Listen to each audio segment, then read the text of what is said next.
share it with you. The highest we saw, the music we bought, the way you can't do anymore.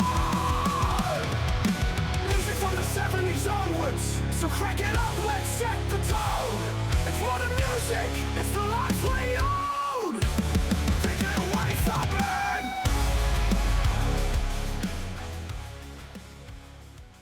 G'day folks, just a quick intro. This is part 2 of our sweeping interview with Rob Younger from Radio Birdman.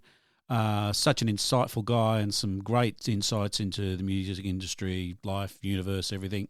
As before, we did have a couple of technical issues with volume control. I hope you battle your way through it and enjoy this podcast. See you later. All right, let's move on. Mick. Now this is interesting because I printed out, this is, I believe, your record producing activities. Yeah. Just something I found on the web somewhere. And I thought, probably help refresh my memory anyway. Singles. And also be revisiting some of the horrors. You're a busy boy. Yeah, this is over a lot of views. Christ, Sons of Guns, that never came out, did it? I don't know. That's just the singles, and then over the page you'll find the albums. Yeah, so I don't think all of these got released. Well, it says it mentions labels, but have a look at the album. The Jaded Cravings one. I remember that one. Have a look at the one over there. They really blamed me because they got a really shitty review for this single. So they rang me up and said, they really put us down in this review and blah, blah, blah. And I said, well, it really isn't all that good, is it? Because, I mean, it was my fault. I didn't listen to the song before I went in there because you didn't have any demos or anything like that. It was a hopeless studio. It was the height of summer, and there was no air conditioning. It was really stifling. And the singer had these impossibly annoying mannerisms that I couldn't get him to, work it out of his routine, like just vocal inflections that grab your attention. You can't think about anything else that's going on. They're so irritating. And I bet he wanted to blame me for all of this. Well, that's interesting because our last episode we talked about John Cale producing Patti Smith on Horses, and for the next couple of years she ended up shit-canning Cale by saying that he lost a lot of the energy that she wanted to put across and so on. And for my money, I listened to everything she'd done for the last three albums after that, and she just kept getting better. But I thought Horses was a terrific album, and it's a bit unfair to blame the producer. I still think it's her best album, but I do like lots of the others. This is when I've got a few of them. But that's unkind. But it's a common syndrome. You get these musicians. Iggy's done it too, and also in relation to John Cale. He claimed at one point, it seems, this is according to the book about him, which Open Up and Bleed was a really good book. But see, Jeff, somebody else who reads rock books. And he says that Cale, in that apparently, he's quoted saying Cale didn't do anything in there, and that Iggy in fact produced the record and all this sort of stuff. Rather unworthy comments, actually. John Cale is very good, and he captured that simplicity, and they don't realise actually what a producer might be doing, even if he's leaving the music alone and not interfering with it. That can be production as well. And, but Patti Smith's dead wrong about that. I mean, that's very well stated music. It's all very clear. The tempos are fine. They don't need to be rushed. She doesn't need to scream. No. Sing any harder. Do any of that sort of stuff. And it all sounds like it's all coming off the top of their heads, like it's not overly rehearsed. No, it's a great album. And it's also not gimmicky in its production. So how did you actually get started in production? Just from having been in a band and knowing some people who wanted to make a record, and they ask you to produce it. Yeah. And neither they nor I actually knew what a producer really does. Sometimes I still wonder, but it's rather nebulous. It's like I said, you can just sit there. Like Andy Warhol got credit for doing the first Velvet Underground album, but Lou Reed says all it was really was Andy saying, don't let them dilute what you're doing. Yeah, and that was pretty much the whole thing for him. Otherwise, he had nothing to do with it. And that's production still.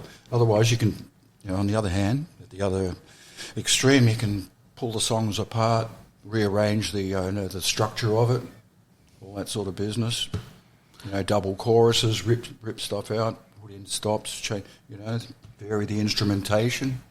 If you think that's worthwhile, I mean, you don't mess around with it for the sake of it, but it's endless, really, and everything in between all of that. Probably another album that does pretty much what you're talking about there was Broken English by Marianne Faithfull, which started off as her comeback album, very Marianne Faithfull style, but it wasn't topical for the late 70s that it was. So the producer came in and put that electronic that krautrock sort of thing over the top, which made it a blast. But She liked that? She did, yeah. It's a good album. It's a wonderful album, yeah. But yeah, that's taking a more active role in becoming a member of the band. Well, yeah, it is to some degree. I mean, it's something occurs to you. You just get an idea based on what you're hearing. It's quite a spontaneous thing, and if you're confident enough, you can run with it. And if the band is, the artist will let you do that, have enough faith in you, then it might work out. Sometimes it's not the right way to go. You don't really know. It's rather hit or miss. But good producers generally get a pretty decent result. You talked about Patti Smith. I read an interview with, was it Jimmy Iovine? Yeah. I think he did Easter, perhaps. Yes, I think he did Easter, yeah. After it, Wave, something like that. Which I really like Wave, yeah. But anyway, he was just, he was talking about he wanted to get them on the radio. So he just put in a few little touches, like, lovely, like that synth, that ascending synth thing on one of the songs, Frederick, I think it was. Okay.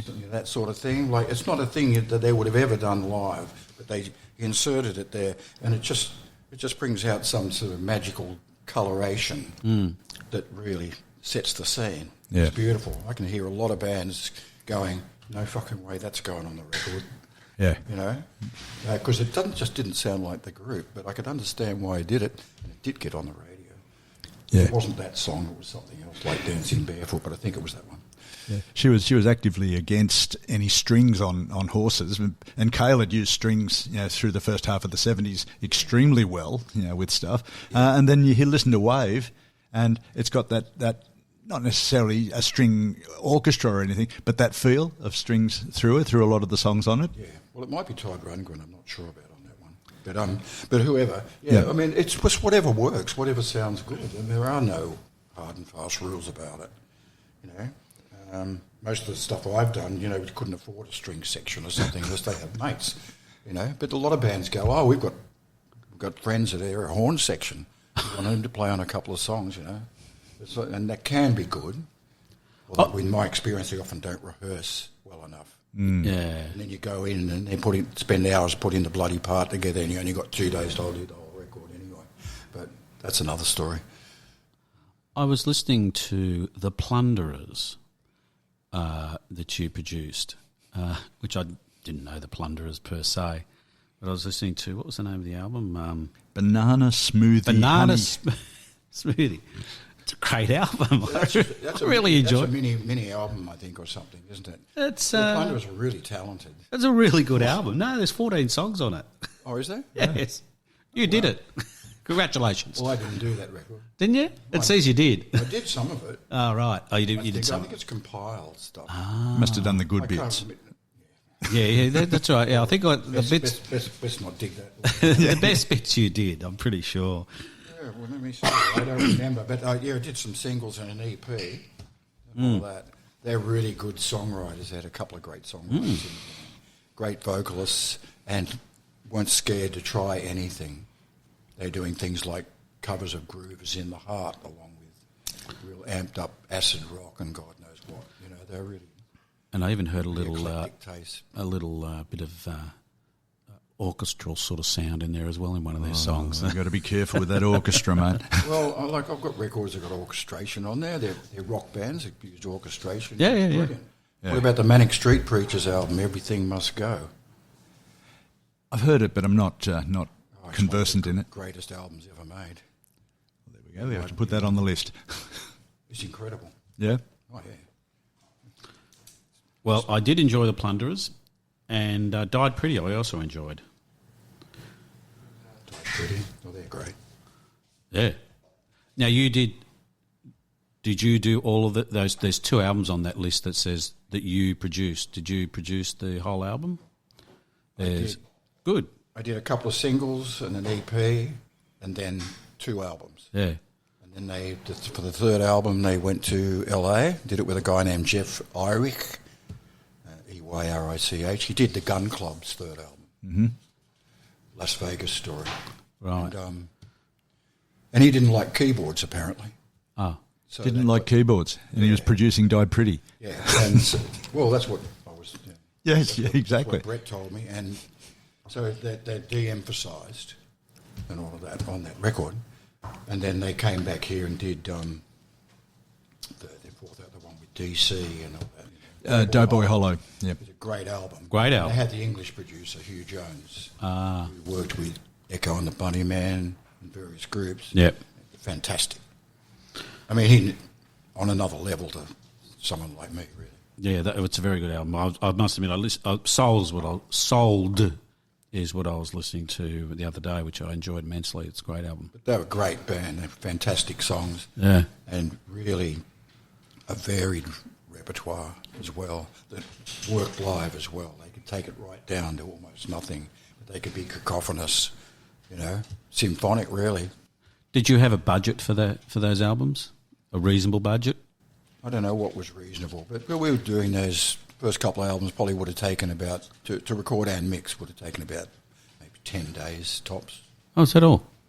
10 days of about 6 to 8 hours maybe. Wow. In the studio. That's pretty quick. It's fairly quick. You can do it faster. I've done albums recorded and mixed in 2.5 days.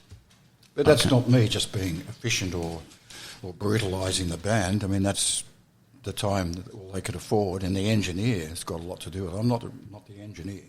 Yeah. And if someone's really sharp and getting the sounds together, all that, then... Yeah. How would you characterise the difference? Because obviously that's important. You hear about this album was engineered by ... or produced by ... and people say, oh yeah, that's great. But how would you characterise the difference? Because I've seen people I love engineering something and it's terrific. Yeah. What would you characterise the difference between an engineer and a producer?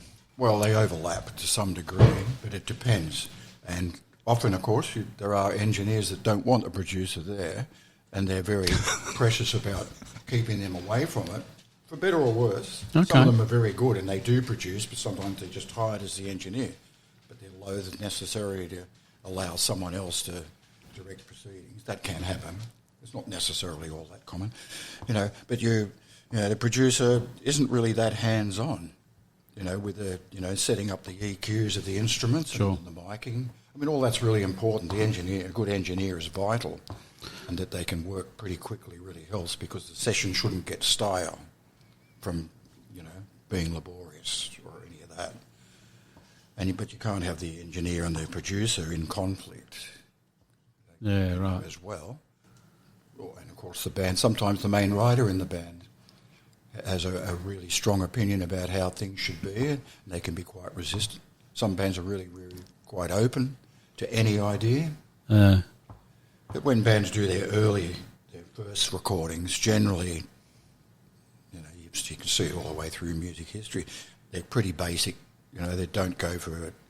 They don't sort of overly adorn the music with, other instrumentation or any of that stuff. They keep it raw. Yeah. And usually that's not a bad idea. I mean, you mentioned Horses, that's a good example of it. Yeah, so I'm always interested in see what the snare drum's going to sound like in an album. People are obsessed with the bloody snares. I worked in the studio once. We were doing a hard-on single. Yeah. And there was a band. Who was it? It was a big band, like Dragon, or I don't say it was, but it might have been some band on that level. They were down the hall. This is 301 in Castle Ratio, the EMI studio. They took 5 days to get the drums And all I heard actually was the snare. I don't even know if they got to the kick or the rest of it.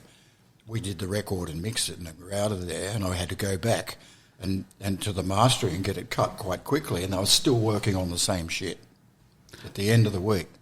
Did the band wasn't even there, except for the drummer just whacking away. Maybe it wasn't even the drummer, actually. It might have been a roadie, like whatever, because you don't really need to be able to play to do that. And, I hope the snare sounded good. So I digress, but yeah, the people are obsessed, especially in the 80s with the big gated reverb sound. Yeah. On the snare. Yeah. If you had that, then your record was great. Forget all the rest of it. That's what it was all about. You identify that period of rock often from that snare sound. Yeah. Oh, thanks, Phil Collins. Yeah, yeah, he did it. Well, that whole gated thing. But what people don't realise, as you would well know, is that that's from the '60s, from Jimmy Page's stuff. That gated but not recording. Like that. You can what's the difference? You can do those things. Yeah, but this was just on the snare or whatever. Plus, it had to for some reason had to dominate the sound. And of course, if you do that, you can't actually. A drummer has got an expansive style. Can't really, like, say, going back a ways, but, like Keith Moon, Mitch Mitchell from Jimi Hendrix's band, who are quite busy. Yep, they're really nailing it, but their playing's complex. It wouldn't have ever worked. No, it's true. So they just would have walked out and said, fuck this. I mean, and so drum machines came in because of the rigidity. The idea that the snare was the most important thing, and it's not actually, it's the kick. And if you talk about a drum, about the drums, I think, and the cymbals don't mean anything. And, well, they don't provide any excitement whatsoever, in my view. They're just rubbish. And of course now I barely hear them in my right ear anyway, so, but... So you had this robotic idea of playing rock. We're a bit off the subject now. Doesn't matter. The drum machines came in. Yeah. And that changed music. So you got the same kick and snare patterns over and over. Yep. So there was a reductive aspect to the way rock and roll was played. I won't talk about other forms of music, but that's what sort of happened, and that's why there's a hell of a lot of rock that's just quite turgid, but was still going through the roof sales-wise and stuff. But if you want to compare the harmonic leaps in music and the innovative side of it, all the rest of that, the interplay in music that occurred in the 60s, you won't find that in later decades, mostly. Yeah. The 60s just irons it flat for songwriting and for innovation. Yeah. I just really think that a lot of people don't. I mean, I've got lots of records obviously done after that. Yeah. But there's nothing to rival. If you could turn on the radio and hear great records, you can't do that anymore. No, I don't turn the radio on. But you can make a case for owning at least a quarter of the top 40. But if there is such a thing as a top 40, could you say that about any of the last 25, 30 years? No, not at all. I think you can. No, wouldn't know. I don't know. Do they even exist? I don't even know whether they exist. It's an old-timer talking, I mean, I so lament that you don't get bands on the radio hardly ever anymore. No. It's all about these solo artists. That's what I say. It's like shit. And you can hear them singing to, often it doesn't sound interactive. It sounds like they're singing to a machine-like track a lot of the time. Well, it's because it's true. And all the rest of that. It's because it's true. That's not necessarily bad. I mean, I like talking about machines and stuff. I really like Kraftwerk.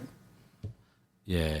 But, but I'm not looking for what I've been talking about in their music. I'm looking for that robotic side, if you like, that flat, unemotional sort of thing that they got going, and it worked very, very well. And but to sort of some hip hop artists and that credit them with starting that form of music in a way. Really? Trans Europe Express, I think. Oh yeah. Or Autobahn, one of those is sort of. I saw an interview with, might have been someone from Grandmaster Flash or something years and years ago, and they were saying that we got it from Kraftwerk. Really? Where it came from. Really? Yeah, interesting. And I'm thinking about it. I'm going, okay. Well, it wasn't because of because they weren't that syncopated. No. The beats were generally smoother and stuff than hip hop beats and all that stuff. But it's just something about, I guess, programming the machines and getting it like that, and then working whatever. Certainly, weren't working too much melody in there. No. Not in hip hop. No. I don't get it. Not the way it started. I don't anyway. get it. Well, if you want to see it as a drum solo, then it's fine. But I think musically, still, I find it only catches my ear when they've sampled something from somebody else that didn't even know them. Mm-hmm. You know, like for instance, say, who was it that put in the Aerosmith chorus in the DMC. Run DMC. You know, from the chorus from Dream On. It's the only part of the song that's worth listening to musically. And then it goes back to the other bit and all this. You can talk about that as, okay, fine. But in fact, it was just trying to get over the problem that was inherent in the music. But not being honest enough to admit that was, we've got to bring back that element because we don't have that element. Melody. Not that Aerosmith were that bloody melody. Somebody could say that about Kid Rock too. Well, anyway, that's my prejudice, but it's not necessarily 100% true. Of course, there's some magical records and sounds created by these people. It's just that I'm not. But there's a lot of hip hop artists. There's a whole history of it. There's a lot of people listening to it. But I don't know. Is it just that our brains aren't wired to really get it? I don't get it personally. There's a few songs I find interesting, but I couldn't listen to an album or even don't feel inadequate about it if that's no. what you're hinting at. I'm not inadequate. Your brain's probably worked on it and gone, no, it's not for me. It didn't have to work too hard. It's like, I don't listen to, Elizabethan madrigals and stuff like that necessarily. No. I've got over Greensleeves when they made us sing it in bloody sixth class. Well, Greensleeves was important because it meant the Mr. Whippy truck was coming around the corner with the ice cream. True. That's true. That is true. Actually, it's not even really ice cream. But What is it? That's true. Well, Jeff Beck does it on that album, Truth. Yeah. Is it? The one with Rod Stewart singing. That's a great album. Yeah. I'm a Jeff Beck fan, so... Well, he's a great player, I thought, that didn't make very, very many good records. I know, he has lots of good songs, but I find some of his albums, there's some good stuff on his albums. But it's like that thing where you get these guitarists, he's fantastic, wonderful player, but they think they can run a band, but they're not actually songwriters, and he wasn't. No. And so... they dominate proceedings and they do everything they want to, but they're not making records that people are necessarily going to like, except people that have a similar mindset. But good to see live. I enjoyed seeing him live, so that was good.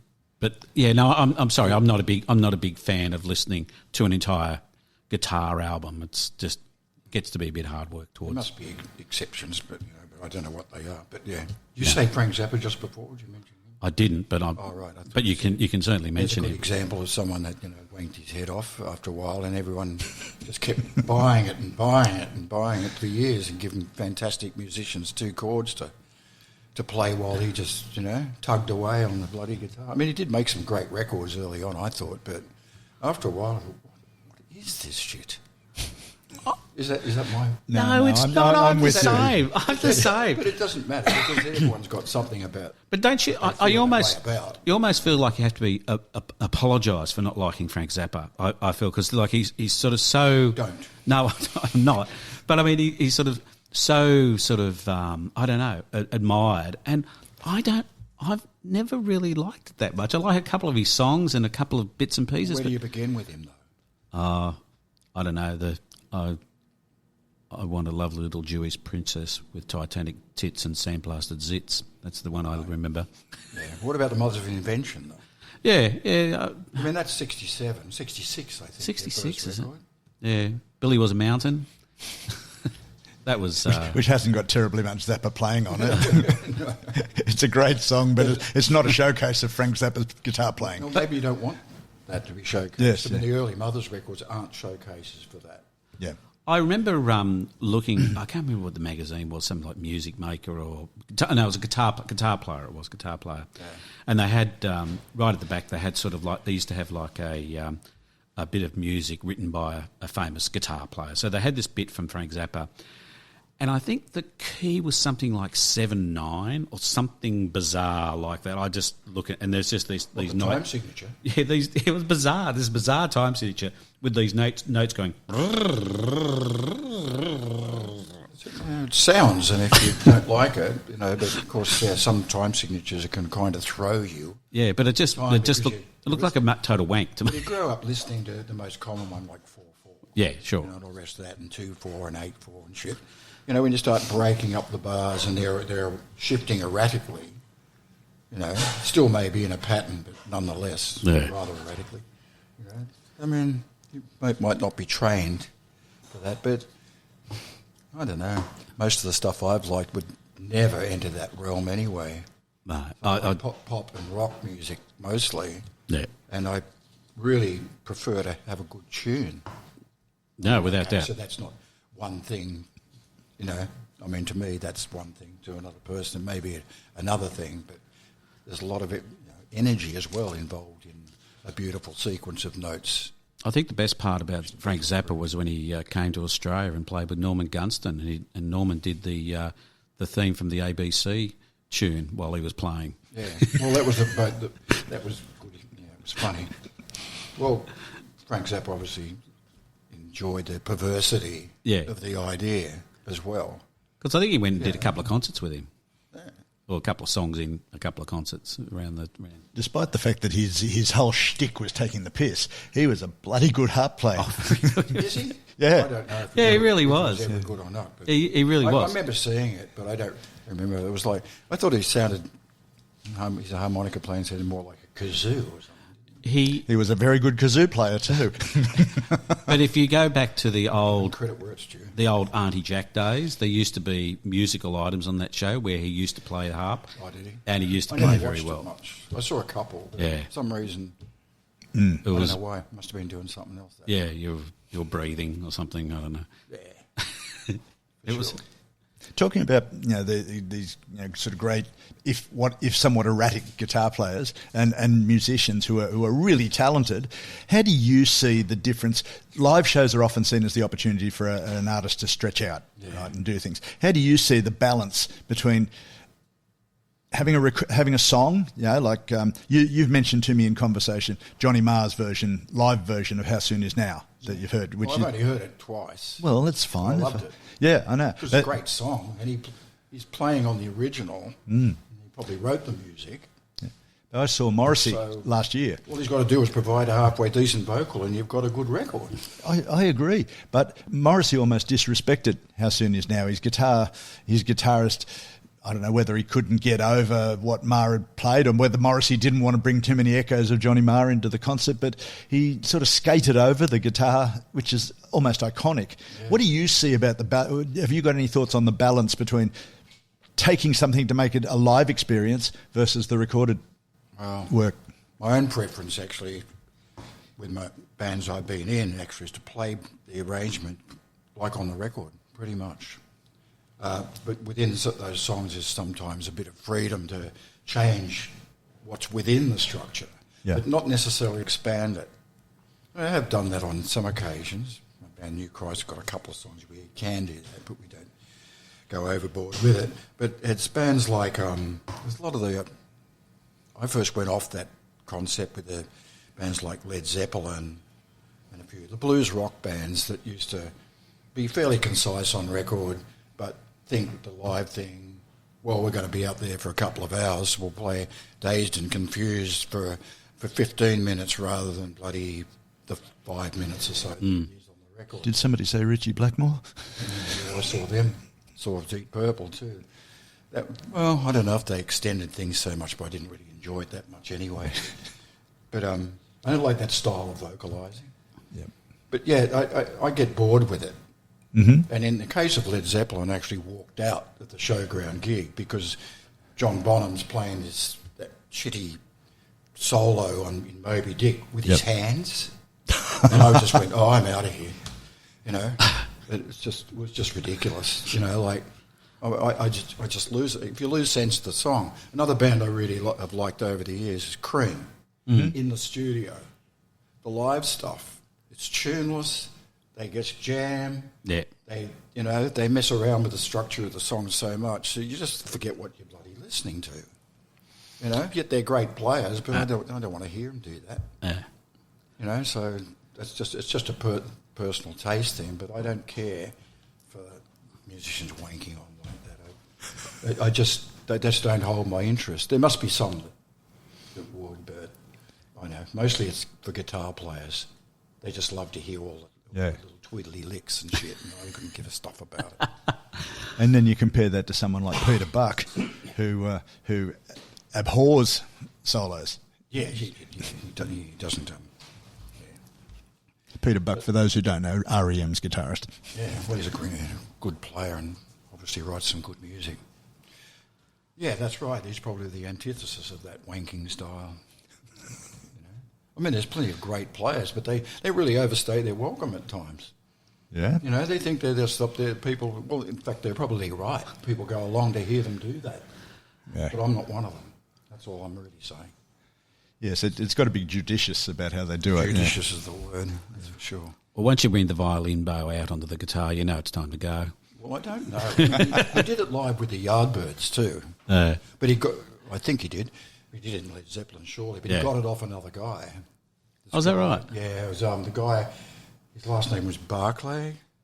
Peter Barclay. I think, something like that. And he played in a band called The Creation. Right. I think it was Barclay. Anyway, Eddie Phillips. Sorry. Oh, okay. Yeah, I think Barclay was a French lady. Hyphenated. Anyway, he did that violin bow thing. Jimmy Page ripped it off. I think he acknowledges that. This is no revelation. They don't tend to acknowledge much of their ripping off, but they do a lot of it. Yeah. Well, yeah.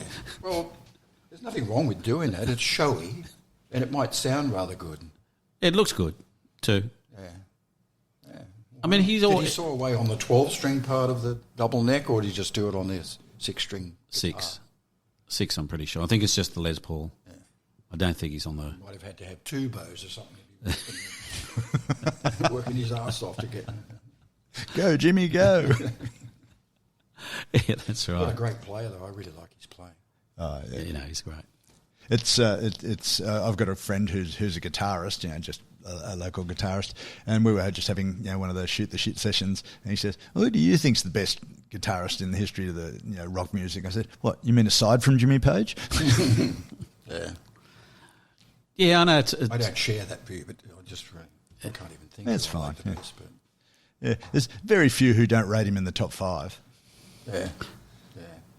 Yeah, I know, but there's probably for every one of those sorts of people, there's 1,000 guys who can play guitar who that really, really well, who you're never going to hear of.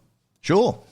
But well, you got to do it first. That's the trick, exactly or at least do it first and get promoted for it. Yeah, that's he's a guy though. He didn't just he was a session player. That's right.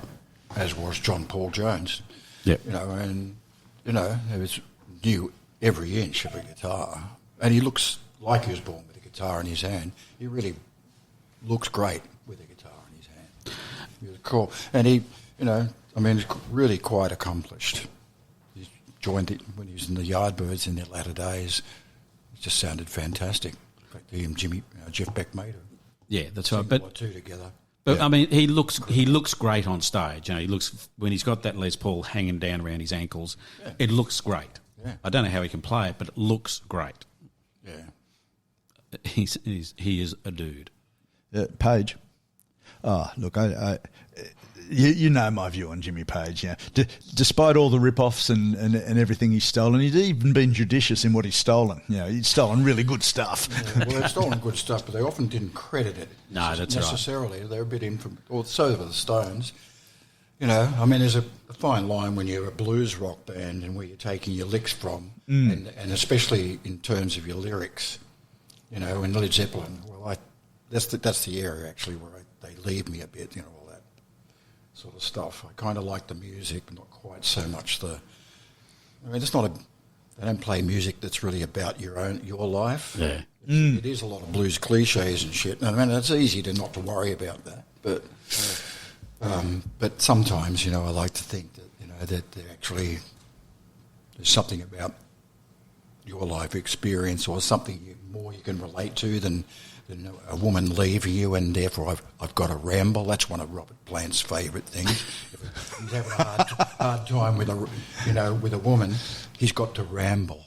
I don't know if you've noticed, but check it out. But well, all of his lyrics are either about running away from a woman or enjoying her skills. There you go. So well, nonetheless, be a personal prejudice too. But yeah, Pagey, he's great. Yeah. Sex on a stick, according to my wife. Is he? He doesn't do it for me quite in that way, but Well, you were saying he's a busy boy in the lady stakes, hasn't he? Page. Yeah, didn't you tell me that? No, I think Plant was. Oh, Plant. Yeah. Was it? It was Page. But again, I haven't got any special stories about Zepp other than all of the stories that are about Zepp. Yeah, no. What's your experience in that? I mean, obviously, you've got a rock temptation. You've been with your wife for about 1,000 years. Yeah. And she's lovely. I've met her and had a chat with her a couple of times. But what's your experience with people in the industry, sort of playing and taking up some of the obvious temptations and things? Is it just musicians, or is that just the human condition? It is the human condition. It's just that musicians are somehow more in that milieu where they'd be more likely to occur. Well, you're talking about drugs and sex and stuff like that. Yeah. Yeah, there's all of that. And then the focus is therefore put on that, and it's often expected, a certain type of behaviour as well. But it just gets into the area of, of cliche, really. As in, I can't trust him, he's never had a groupie. Some people just simply aren't prepossessing, at all, and groupies don't want to have a bar of them. But generally, a bloke in a popular band, can't speak for women in a popular band, but a bloke in a popular band, like they're unlikely to get a root unless they are in a band. So, that's one way of going about it. I think that was a perfect segue from Led Zeppelin to getting a root in a band. Yeah. So now I've got to ask you. I was listening to the first Radio Birdman album, and the song "Man with a Golden Helmet." Yeah, there's no. To be pedantic, there's no "the." Oh, it's named after the Rembrandt painting. It's man with golden helmet. With golden helmet. It just, for me, it sounded very Doors-like. Is that where it came from, or is it something totally different? Am I talking through my arse? Deliberately so. I think it's the keyboard. Yeah, that's right. And Pip's solo and stuff. Yes. Gives it that sort of touch. So maybe the vocal style is in that mid-range. It's not belted out. But it just sort of sits in the middle of the album there, sort of providing a juxtaposition. Yeah. Well, I mean, light and shade. But, there's a couple of slow songs, and Love Kills another one. Yeah. And that's also been called Doorsy.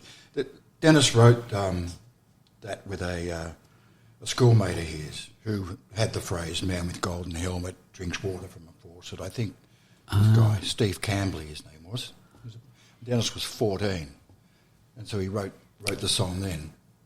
Ah, okay. And played it, probably embryonic versions of it in bands prior to Radio Birdman. I can't recall him doing that. Yeah. He saw one of those groups. But, so that was one of his oldest songs. It's fine. That's Doors. Like, we liked the Doors. We used to cover a few of their songs. Yeah, right. But, it's an interesting song. I just sort of thought, oh, wow, where's that come from? Yeah, well, it wasn't like, let's write a Doors. No, sure. Something like that. But I mean, Dennis liked the Doors. Yeah. I liked them and so forth. And they really get a caning because of Jim Morrison's lyrical pretensions and that sort of stuff, but I'd forgive him for that because a lot of other people write some really dreadful tripe, not necessarily in the same style, but they get away with it. Like Robert Plant with his rambling. Oh, yeah. Rambling. But you know, that sort of thing, you know, like, you know, sophomoric, you know, high school poetry. Absolutely. At least you wrote some decent tunes. One thing that people never mention about the Doors is that, as far as I know anyway, like I think they did rehearse for maybe 18 months before they did that first album, but he'd never been in a band before, and he'd never tried to write songs. And his first vocals, the first thing you ever hear, certainly the first track on the album, which is what? Break On Through? Oh, yeah. Something like that on the first album. They had a couple of singles. But Break On Through was the first one too for that, I think. And it stiffed out probably. That's really quite accomplished. It's good playing, it's well produced, it's a cool song. Yeah. And then there was Light My Fire. Yeah. That's all written by Robbie Krieger, the guitar player, and Jim Morrison didn't write the words to that either, apparently. Well, look, Morrison was lucky. I've never been a Morrison fan. I appreciate many of the great songs of the Doors, but you know, Morrison would have been just another Year 12 failed poetry writer if it wasn't for Manzarek and Krieger. I don't totally agree with that, but I think that, like I said, he's copped a backlash. He's been re-evaluated so many times over the years and really gets a caning for the most part. Yeah. I'm sure that there were a lot of people, and probably most of the Doors repertoire, there was nobody saying, this is the tune you've got to sing. This happens with a lot of singers. And this happened to me too. You're given, someone else in the band has written the song, written the chords, and all of that, and then it's given to you to write the words. And you write the words and you make up the melody yourself. But you're getting credit mainly just for the words. And you didn't, you know, but you've actually made a tune. And it's the tune that makes the bloody song stick. True. Sure. And I remember reading a quote from Morrison, actually, which I quite agree with, and he said that he thought that music was one of the highest forms of art, especially things like rock music and pop and stuff, because it's got a melody that you can take away with you and you always remember the song and the lyric because it's got a tune. Yes. It's similar to that idea about, well, you know, in Fahrenheit 451, I read the book with them, seen the TV, you know, they burn them. But in the end, you know, they've got these people who become the books and they just walk around in the forest reciting the book because it's the only form in which it exists because it's stuck in there. It would have been a lot easier to learn that, you know, to remember the book if it had been sung to a tune. Yes. It's amazing how prophetic Bradbury's writing was or is. Yeah. In America they're banning books still. Oh yeah. And it's accelerating. Yeah, of course. Well, yeah. It will make them smarter because then they can concentrate on the Bible.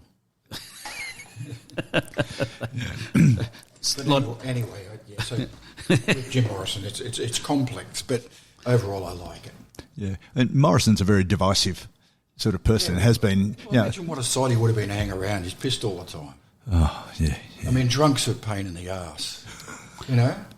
I'm not talking about someone that has a couple of drinks and they loosen up and they're engaging and all like that, maybe go a little bit too far. You've got to seem to be a guy, especially if you believe that things like in that crap movie about him. The Oliver Stone one. He's always hanging out on a ledge of a hotel window 8 floors up or something like this. I mean, who wants to take care of someone that does that? Yeah.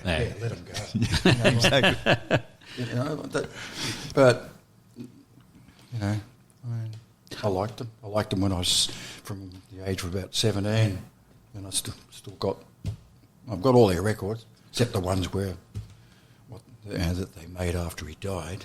Oh, yeah. Oh, and I must say, I couldn't stomach American Prayer much. Well, I've got it, but I bought it when it came out. But I was really jarred by that because right at the end, the very last thing that he says on that record, and it's so when did it come out? About 1980 or 81? Something like that. The very last thing he says on that record is, I'll always be a word man, better than a bird man. And I went, got me because of the Birdman. Yeah, Yeah. of course, yeah. And I thought, Jesus, it was like a secret message. I know it sounds corny, it's a bit stupid, He was talking to you. but I didn't expect it. And I thought, but I didn't walk away thinking, oh, Morrison was speaking to me. And because I'm not predisposed to that kind of thinking, that leap of... So that hasn't made you feel obligated to speak well of Jim Morrison for the rest of your life? Well, I just want to be balanced about it because some people, they tear shreds off him and people think that everything he did was magic. But I nearly got into a fist fight once with someone who was arguing that he was indeed the most amazing thing ever in music, and I was sort of saying, well, I don't think he's as good as, say, Iggy Pop. And this guy took great offence. It was quite a long time ago. And so it got really heated, and I thought, well, okay, but... I mean, Iggy Pop wasn't even a Jim Morrison fan. But to me, he's much better. I did go and see his grave in Paris. That was... I went there a couple of times too. Great. Did he speak to you? Yeah, he said a couple of words. They had a security guard standing there when I was there. Oh, really? There was nobody there? I don't flatter myself by thinking he was there because they thought I was going to come along. It's a great cemetery, though, isn't it? It's a great cemetery. Well, we got Balzac and all sorts of sods in there. Yeah. Oscar Wilde. Oscar Wilde. Did you see it? It's all covered in lipstick. I know. Kisses. It's got glass around it now, so you can't kiss it. Yeah, the second time I went there. Yeah. The first time everybody was still kissing it when I was there, the same. But yeah, it is a great cemetery. But it was, I found it was sort of quite difficult to find the grave in the first. It's just got sort of stuck around the corner, this sort of thing, isn't it? Sort of down the hip, a little bit down there, and it's quite dark. And, it's sort of... And a lot of the graves around him, because they're old, a lot older than his one too, and the stones are kicked over and all of that. And it's sort of not overly... It's sort of... it's nothing. It's a sort of a fairly... It's something to go and see on a rock tour. Yeah. I've got a mate in England who, great guy, my mate Steve, and he takes me to various places where famous things were done by rock musicians. Of course, a lot of these places they're not the same building even anymore. Yeah. It might have been where the Stones recorded Beck's Banquet, or the spot where Mark Bolan hit the tree and died. Oh, right. Which is not obviously in the middle of London, but it's in the other suburbs there, and that's a shrine. People have got. It's really nice. There's a little bridge, and it's heavily wooded, and there's an effigy of him, and there's photos with kisses, notes to him, glitter sprinkled everywhere, and all this sort of stuff. I like Mark Bolan, so don't pull faces like that. You can't hear people pulling faces on it. That's one of the joys of being on a podcast or the radio. You can't see the faces and you can't see the pictures. That's right. But it's like that. And Jim Morrison's grave is another one of those. But all sorts of stuff. A flat where Dusty Springfield lived even would be of interest to me. Is that right? Well, she'd mean more to me than Jim Morrison would. Is that right? Oh yeah. Why? But anything doesn't matter. Where Jimi Hendrix was. And yet we allow the house where AC/DC grew up to be bulldozed. Yeah, they say they didn't know about that. I rather believe that. Yeah. But sure, they're so big, they're woven into the fabric of our culture, shall we say, that, I mean, it makes sense that there could be a shrine to them, I suppose. I'm not a fan, but... There is the... Can understand it. There's his grave in Perth, isn't there, I think? Yeah, there's a statue somewhere too. Yeah. I don't know if that's... Is it in... Yeah, that's probably in Perth. I think it's in Perth. Oh, that's the Canning Hotel. They have the Highway to Hell every year. Oh, right. Which is a drive from Melbourne down to this pub where they have AC/DC tribute bands and all sorts of things like that. I suppose AC/DC might have played in Perth at some point. I guess they must have, but they're not obviously from there. But No. A lot of people think they're from Melbourne because of that film clip on the flatbed truck going down. It's a long time after they formed. And that was just a countdown construction anyway. Yeah, but the idea that, when they were actually a Sydney group. They're more from East Hills. I thought they form here. They're more from the East Hills, of course, the East Hills Immigration Centre, really, aren't they? Right, yeah. Yeah, but there was... Villawood. Anyway, it doesn't really matter. Was it East Hills? The one at Villawood on East Hills. on the road between I know the one, I know. Milperra and Parramatta. I know what you mean. Yeah. Yeah, Villawood. Yeah. Yeah. Anyway, because that's where the Easybeats came from, wasn't it? Yeah, I think there's some. Well, the two of them. That's the George Young. The Young family, and it was mostly the Young family, I think. Well, given that AC/DC is half the Young family Yeah, as well. Yeah. Yeah, but it was mostly the Young family. Yeah, George Young, he was fabulous. Yeah. He wrote such great music. Really good. Did you ever see him in the studio? See George Young in the studio? Oh, no. I'd like to have seen him operating in there. I mean, he's a great writer, and I knew what he wanted, and he knew how to arrange songs and so forth. There's a guy that arranged really concise music and stuff like that. I can't imagine him suddenly wanting to get on stage and getting all expansive and all the rest of that. Everything that I can associate with him is quite, a compressed arrangement, and something happens and the next thing happens, and that was logical after what happened before, and the next thing is great. They're just really. They were sort of like royalty in Allen Music for a while there, weren't they? They were sort of him and Vanda and Young. They were sort of like Harry Vanda. Yeah. They was, in Allen Music, they were like the kings, the gods. Yeah. Well, this is a subject that really shits me. Is that right? Well, I'll tell you why. Yeah, Please. I'm interested. Well, because the Easybeats got famous with the songs written by Stevie Wright and George Young. Yeah. Yeah. And there isn't one, as far as I know, there might be one, but I don't think there are many, song with Harry Vanda's name on it until the very last record they made before they went to England, the Easy Fever EP, where there's three writers. Wright, Young and Vanda. Yeah. Then, of course, they went to England and did Friday in My Mind. And then thereafter, apparently due to they're more sophisticated because of Vanda being on the team writing team than Stevie Wright, that prevailed thereafter. So right. We're talking about a stack, maybe 8 singles. Yeah. I'm not sure. I can probably reel them off.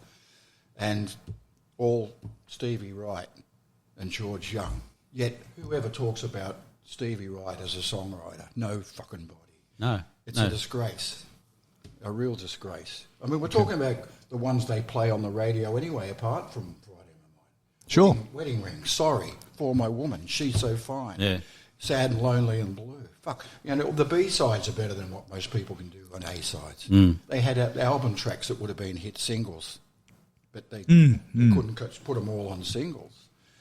You know what I mean? Like, they're just really great writers. And all of this stuff is Stevie Wright and George Young. And then, of course, they were great after that as well. But I just deplore that lack of credit and the way it's just been, It's interesting. diverted away from the guy. I don't know if it's because of his, his checkered, your reputation. Later. But that's later, though, isn't erratic behaviour or whatever, but that means nothing anyway. Well, what do people care about that? But that's sort of most people in music, they're lauded because of their excesses. Yeah. Oh yeah, they drink 2 bottles of vodka every day. Oh wow, how brilliant is that? Which vodka, man? I mean, alcohol. Yeah. Anyway, So, from the way you're talking, you don't drink? I do drink, but I don't drink to excess. I mean, I have a period of, like everyone that used to know, we go out and get pissed, seeing bands and shit like that. But I just didn't particularly like hanging around with drunks, and I didn't like getting too drunk. Yeah. Because I didn't feel very good. It suits some people, and they can still can remain quite pleasant. Yeah. You know? But some people I know, they have after about three drinks, they just become really bloody obnoxious. Yeah.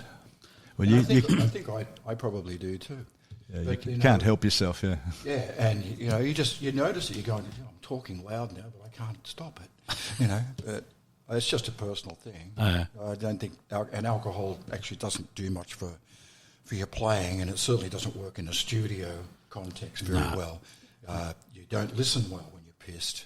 For one thing. It stops you from thinking straight. I've told Jeff an anecdote before. A while back, we went and saw Ed Cooper playing, and I went backstage to say, hello Ed, really enjoyed it. We've been watching you for years, racka racka racka, and I mispronounced the name of one of his earliest best songs, Thus Spake the King of Euro Disco. I called it Thus Spake Zarathustra. And he corrected me, not once, but twice in the same conversation. And you only made the faux pas once? No, I did it again after being corrected. Well, yeah. We hadn't had that much to drink, actually, have we? Well, no. Well, I think we'd had like his a... admonition was justified. Absolutely. I totally agree. I'm saying, how stupid. I'm with the bloke who wrote it, one of the great songs of Australian music history, and not once... Been corrected once. Oh, I'll never make that mistake again. Then just make it 5 minutes later. Yeah. I can understand. As I said, we'd had. With a bloke like you. I reckon we'd only had half a dozen, hadn't we? Yeah. And maybe a glass of wine or something like that. But a bottle of wine at dinner. Oh, a bottle of wine at dinner. Okay, so we had a few. I wouldn't bang on about the effects of alcohol. It's just that I just don't think it actually serves very many people terribly well. No. I'm not trying to sound fucking preachy about it. No, but I think you're totally right. Yeah. But I've been in mixing sessions with bands. You're mixing their album. They're sitting at the back of the room, which the engineers hate, by the way. They don't Is that right? anyone from the band there. Oh, is that right? Maybe a main songwriter, someone that's got some input that can be Useful. Useful? Tangibly sort of useful to the session. And you get there, they're going, so what do you think of that? And they go, yeah, it's fucking good, mate. Like all this sort of stuff. Thanks. It's really handy to have you here. There's so many like that because they're so drunk they're not even listening, but they're actually having an opinion about what the state of that sound, that mix. Yeah. And it could be the mix that's going to wind up on the record. So bugger them. Yeah, fuck off. So they're pissed and having input into their financial future. Well, most of those bands aren't thinking about that. Yeah, fair enough. Not really. No, of course not. No. Maybe they should. Well, whatever it would take to stop them acting like assholes, yeah. But, I mean, you can ask people not to do stuff like that, but most. Once you've had the first two, drunks won't listen. Once you've had the first few, there's no way the 10,000 wild horses aren't going to stop you from having the third one, are they? No, probably not. Now, music's so wonderful and makes everybody so happy. Why did they call you lot surly? Surly? Yeah. I found this book. Oh, yeah. And it says this: the Oxford Hotel peers across Taylor Square in Darlinghurst. In the mid-1970s, before Oxford Street was transformed into a gay community, the Oxford was a ramshackle, nondescript pub whose clientele was hard drinkers, winos, workers and art students from East Sydney Tech, which occupied the colonial-era jail across the road. The first floor bar was a tiny stage in the wedge which jutted out over Taylor Square, and it was used infrequently by garage bands. There was a bar at the back of the dark room which sold only cans of KB, although you could get Mandrax. Yeah, they sold Mandrax over the bar. When it was the Oxford, that wasn't always the Oxford Hotel. And then it said, became the Fun House and the barmaid that worked there. And then it says, Radio Birdman were, to those outside their circle, a surly bunch. Two medical students, an animator, a merchant marine, and a teenager with an attitude, and a happily unemployed singer with blonde hair down to his waist. Well, there was a teenager in the band, but that wasn't me. Yeah. But, well, surly's not much. No, it's nice. It's hardly damning criticism. No. I don't even find it. I think it to be criticism. No, I don't think it is criticism. I don't think it is criticism. I think it's just accurate description. There you go. I'm rocking back on my heels all defensively, and there's no need for it. I don't think so. I think it's being nice. Yeah. Well, I don't know if it's that either, but yeah. I mean, we made a point of just saying that we didn't like anything else much around the place, all of that, to separate us from, like to promote an insularity that made the scene that we're in look quite separate from whatever else was going on. Yeah, right. We were actually conscious of that, of doing that, and then we even had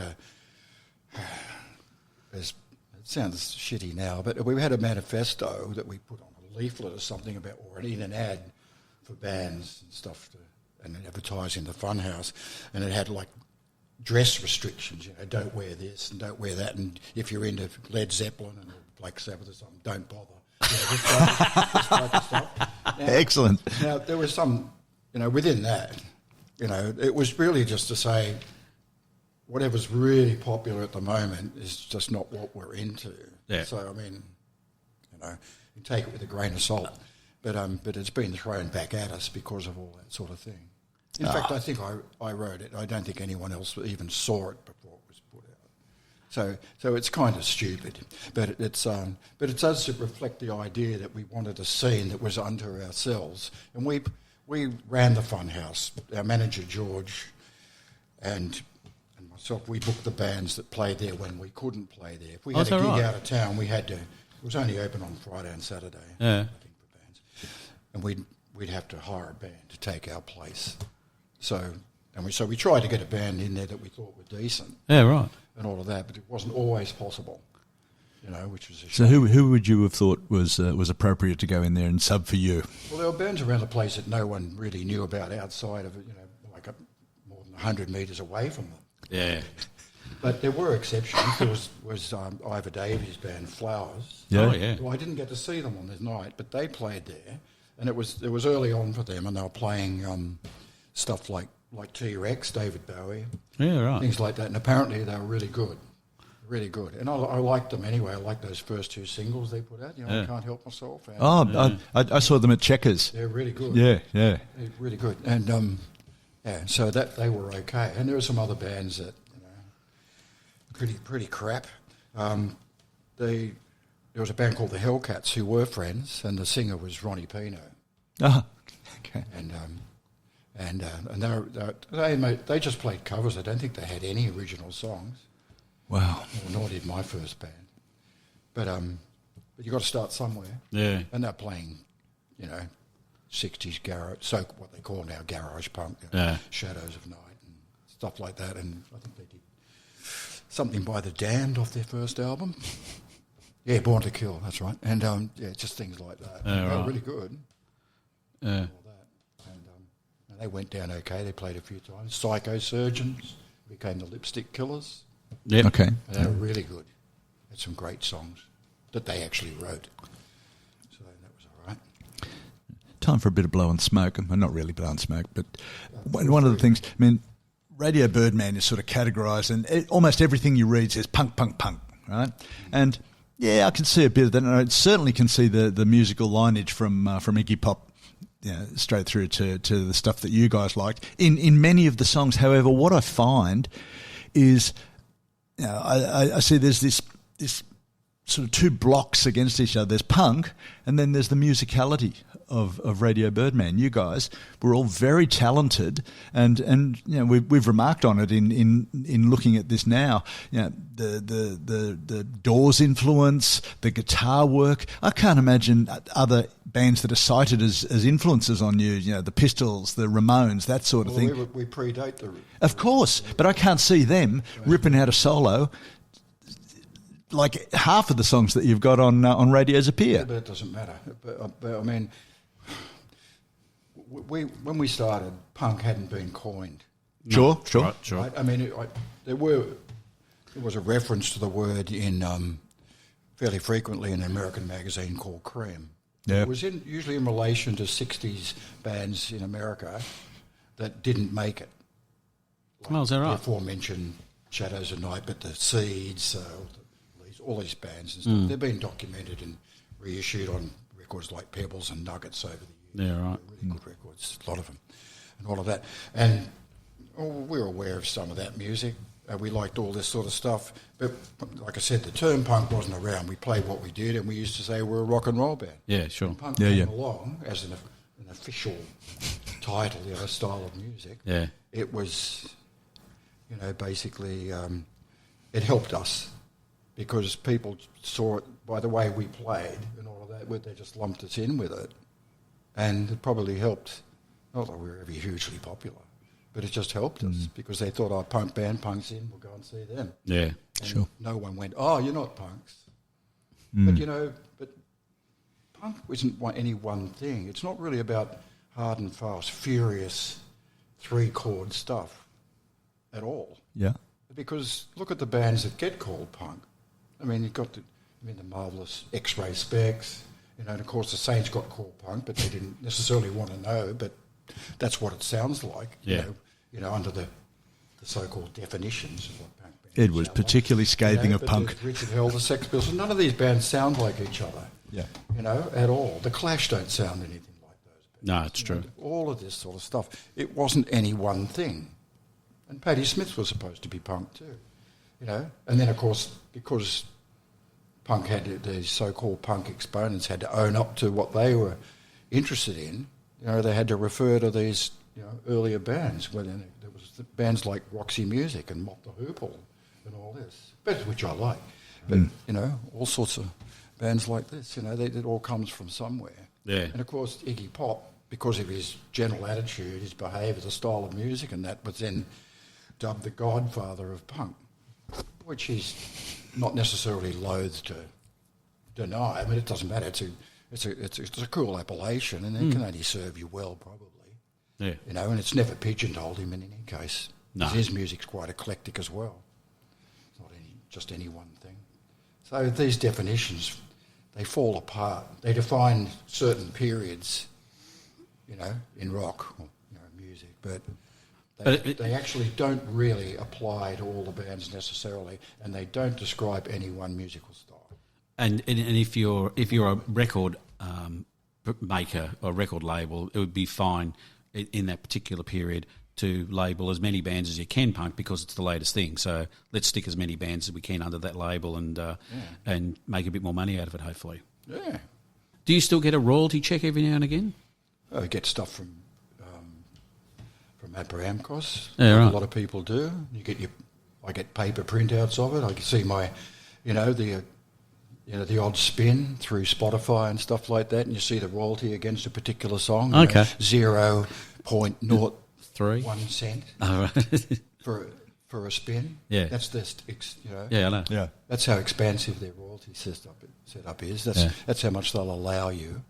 You think, how many spins do you think you're going to get before you can make any money out of that sort of shit? Oh, you got to have millions and millions. It's just ridiculous.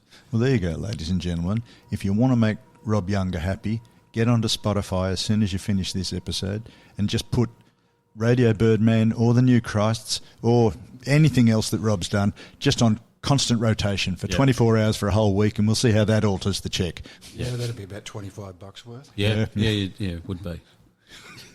At best. But anyway, I wouldn't get the money for any of those things if I didn't write it. Of course, of course. Only pay the writers.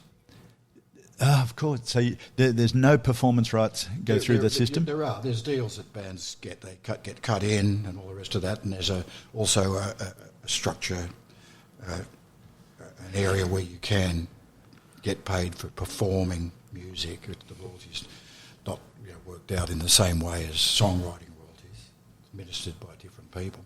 But, it's the writers that make the bread. Yeah. It reminds me of a quote from Nick Cave a long time ago, when Nick Cave released Tend to Pray, and it had Ship Song on it. And Jimmy Barnes chimes in and says, "Oh, hey, I think Ship Song's the greatest song I've heard in a long time." And Nick Cave's comment was, "Well, why doesn't the bastard record it so I can get some money?" That'll be right. Well, since then, I don't think he's had anything to worry about. No, he seems to be doing all right. No, he's doing all right. Yeah, but at least he's good. Well, it's exactly right. Yeah. Man, what Rob Younger at this end of the career? What advice would this Rob Younger give to a surly 20-year-old Rob Younger who's looking at forming a band? Yeah, get into music and do something of your own. Certainly write your own stuff. Yeah. But not necessarily to make money, just so that you can express yourself. And get together with some people and have some fun with it. Maybe travel, all that sort of business. You're in show business. You're supposed to be entertaining other people as well. So it does help if other people like you, because that'll actually sustain a career. Yeah. Does help. You get a lot of people, musicians saying, and I would probably said it myself, I don't give a shit if people like what I do or not. That's all very well, and you may think that in a certain way, but you're actually not going to, probably, if people don't like you, people aren't going to go to your gigs or buy your records. Yeah. So how long is your career going Yeah, that's exactly right. No, and so it's, what you're saying is really, I'm this and I'm tough and, and I stand outside of all of this, but, I could use the bread, sure, Yeah. if it came my way. Poverty's not as much fun. That's right. Very true. It's like one of those motivational statements that says, "Find a job you love and you'll never have to work in your life," or something like that. Yes. Yeah, no, I think I've heard it too. And they're on posters. Yeah, exactly. Yeah, after you think about it for a while, it all starts to fall apart, but it does sound good when you say it. All those things sound good when you superficially hear them. As long as you don't think about them, they're great. Well, people always describe your motives for starting music. They never mention that you love music. It's always always about the bread, or you're going to get girls, this sort of stuff. They're not bad motivators, though. They're not necessarily bad, but I mean, the money's certainly not a given. But you've just got to really like the music you play. But as a muso, the amount of work that you have to put in to be a good muso is not 5 seconds. You have to, and to be an artist, it's not just like, we'll just all turn up here tomorrow. We've never touched an instrument. We've never played drums. Yeah, that's true to it. Can be true to an extent. But of course, we've been talking about punk. Yeah, true. And I do beg your pardon. It's also a cliche notion, though, to a degree, that they say, well, 1, 2, 3 chords, write something and get on stage and just start playing it. Yeah. You don't need, all this theory and practice and all the rest of that stuff. If you've got something to say, just go and do it. Now, that's all fine. Now, there could be some interesting stuff going on because of that. But, of course, if most people did that, it would be terrible. Yeah. Because most people have fuck all to say and don't have musical talent. But, of course, then they wouldn't be tempted in the first place, I suppose. But, the idea of having to study and work it all out isn't necessarily the thing. I mean, I've known people that have decided to start a band, start writing songs because they liked other bands around, like the guy that started the Lipstick Killers, Mark Taylor. He just decided to write songs. Hadn't been in a band before or anything like that. Didn't have any didn't espouse any great interest in it. But from the very start, his songs were brilliant. So, who's to say? Yeah, true. And he also had a unique playing style. And there are people like this. And there's also some people that are almost like idiot savants. They're just they're hopeless in just about every aspect of their life, but they just decided to play an instrument or do something, and they're quite magical with it. And there's really accomplished people that make some of the shittiest records you're ever going to hear. I mean, I think of Sid Vicious. Well, he was hopeless. That's what I mean. He was doomed from the start. Poor bugger. He looked all right in the band on the stage, and he was a gobbler, but he didn't write anything. Yeah, he couldn't play anything. He didn't play very well, and of course the band didn't even last very long after he joined. Yeah. Not necessarily his fault. No. But, people pick on him, but obviously he had very little in the way of musical talent. If he's an embodiment of the punk ethos, then if that keeps people happy, then that's fine. But people don't have anything much in their record collection that he actually plays on. Because he's not on the Sex Pistols records. No, that's right. Except maybe on something that he might have done after the album when they were doing all that bullshit with Ronnie Biggs. And all that sort of stuff. He might, I don't know if he's playing there with Steve Jones playing the bass for him. I have no idea. But he doesn't play on Never Mind the Bollocks or that that string of singles. Or they're all on the album anyway. The only thing I know of that's Glenn Matlock, and he's credited with actually writing most of the stuff. Even though I think the credits are shared on the labels. Yeah. So Sid Vicious, he's hopeless. I wouldn't say being lucky isn't the right term for it, No. considering what happened to him. But nonetheless, he's ascribed a certain level of importance that is just really based on a fairly, like A look. an image that's got a That's pretty right. nihilistic kind of That's exactly right. overview. Okay, so he looked good in a leather jacket and you can cut your chest up, but even carving himself up with glass wasn't original. I mean, Iggy did that years before he did. Yeah. That's No. his claim to fame. Yay! I've cut Give me myself. that glass. I thought Gary Oldman did him rather well in that movie. Sid and Nancy. Yeah, Even though it's not a factually accurate movie. Don't worry, we'll be in New York soon. Sid, we've been here for 2 weeks already. You have no idea whether they actually said things like that. Of course not. Of course. But a lot of it's so made up. But that's a biopic. I like music biopics. I've never seen one that's any good. There may be one. I can't wait to see Pistol. Yeah? Well, that's the one Johnny Rotten got his knickers in a twist about. Oh, right. Yeah. Is there one called that? Yeah. That's not that. Oh, is that TV series? It's coming. I don't think it's out yet. Oh, right, okay. Yeah. I haven't seen that. Yeah. Well, nonetheless, I wouldn't necessarily... If he liked it, it may or may not be good. It doesn't mean...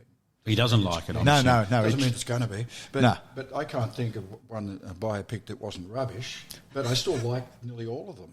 Yeah. There's just something about the genre, the underachievement of it, no matter how great this artist might have been and what they did in their life, you just can't get near it when you try to get other people to play these people and to find the crucial points in their career, or the seminal points in their life. That's where right. Something occurred that makes sense and led to this and then led to that. There's all, and usually, like in the case of the Doors movie, if you ever read that book, No One Here Gets Out Alive, Yep. then, the first time I saw that movie, I was sitting there and I'm going, oh, okay, so next thing he's going to say is this.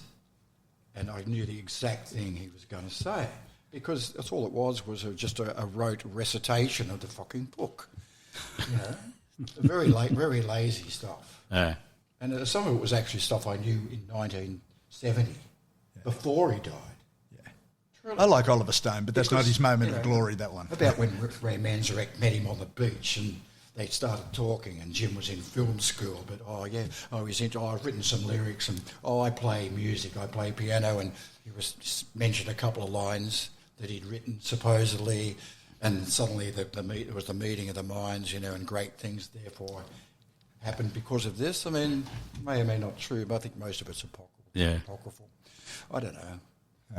All this shit, all biopics are built around all this sort of stuff, these so-called seminal moments, and they're corny as shit. Yeah, but Aren't they? well, it's You've got to know your market. Even stuff you don't like, you might not be interested in anyway. Like, say, the movie about Freddie Mercury, Yeah, the Queen one. I haven't seen it, yeah. I tried to watch it, but it was crappy. yeah, it's crappy. But they also de-emphasised the fact that that Freddie was gay, and I thought that was actually rather bad because it was a large part of his persona. I thought that was really ducking the issue. That's where the name of To the a band degree. came from. Well, well, it's just He did go and have sex with the bloke in the toilet at the servo. yeah, well, whatever, But I was just using an example, Yeah. Sometimes they won't use that was convenient because they didn't want to turn off a certain, Yeah. No, That's right, because certain type of person. That's exactly that- right. Oh, no, That's no exactly thanks. right. All that sort of shit. But whatever it is, Yeah. there's one about Jimi Hendrix. It's just frightful. I didn't even know that. It wasn't a big hit or anything like Yeah. that. You can see it. I don't know what it's on. I saw it on. About Hendrix. God. Never. Yeah, it was crappy. Don't know. I must admit. It's funny as things come out over the years. Hendrix, undoubtedly, a talent, and earned his place as, sort of number one in everyone's pick as the greatest guitarist.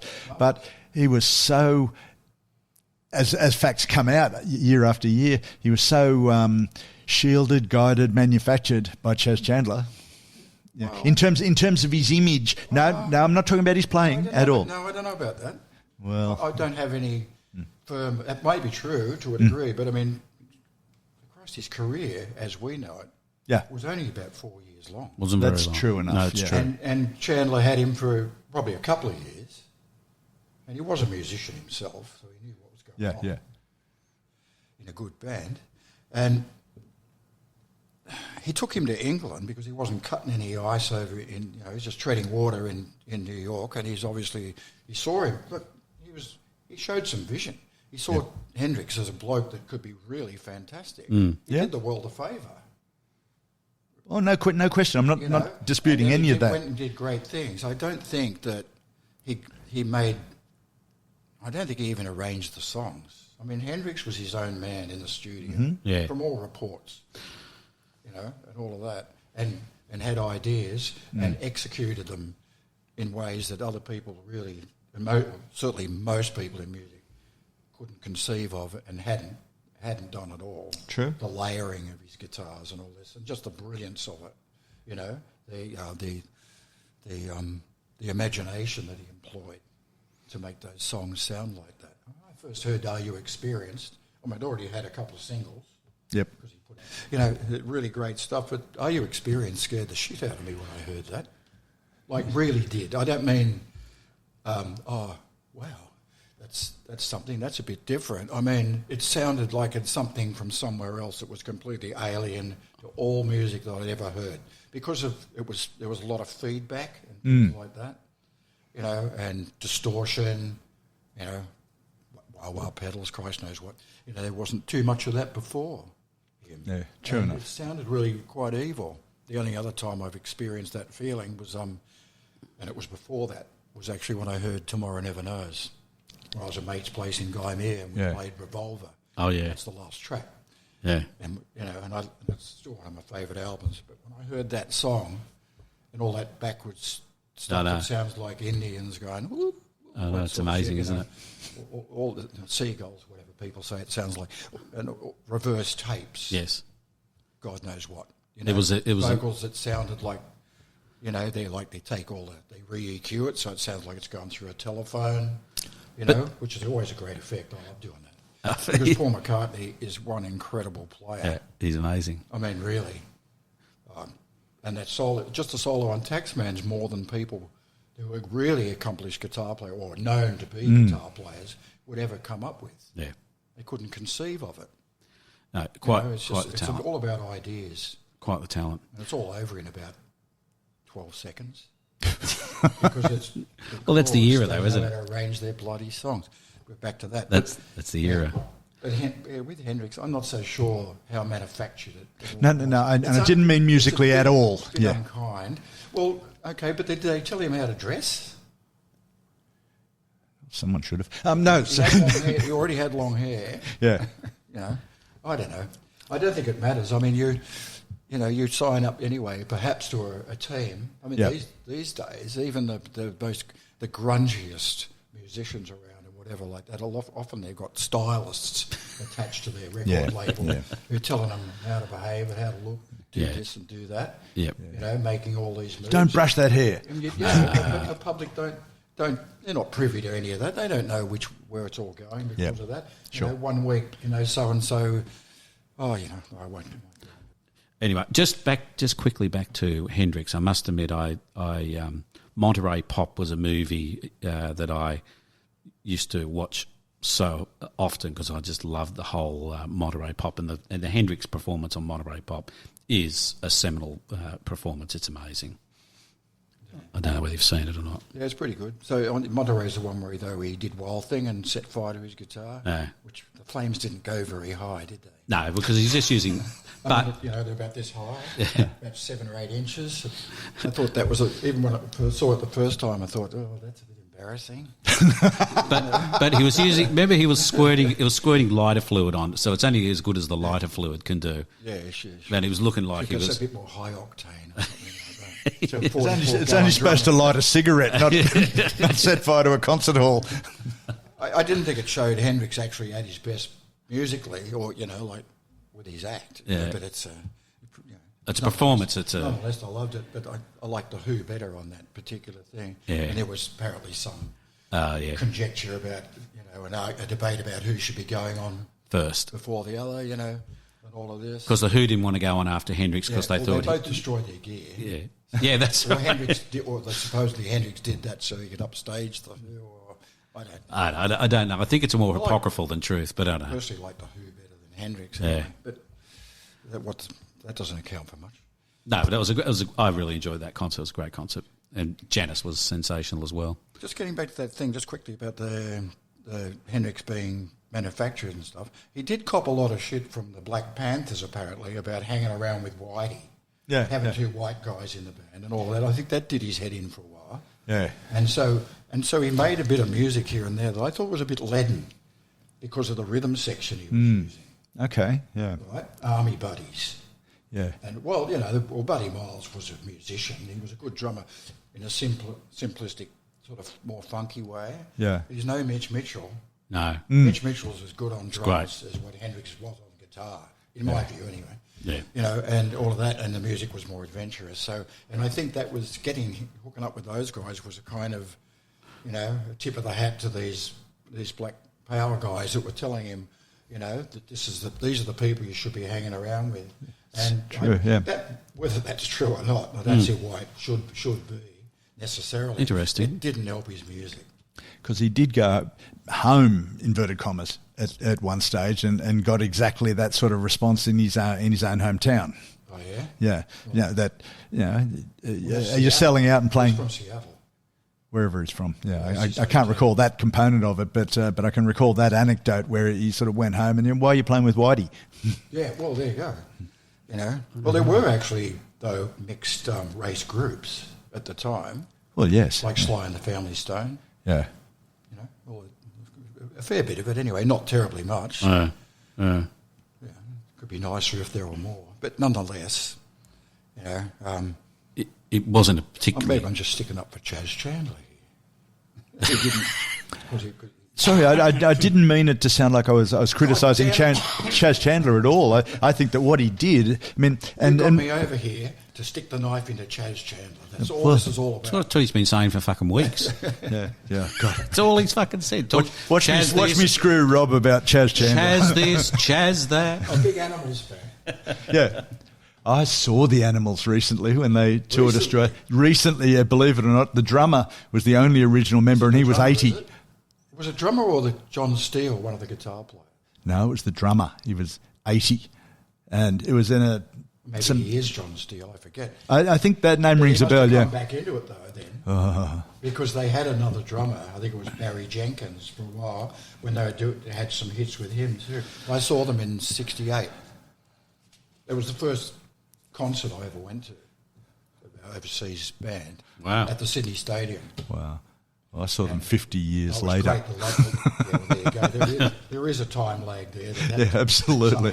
You have to accommodate that, but yeah. It was like a tribute band. On that show. Yeah.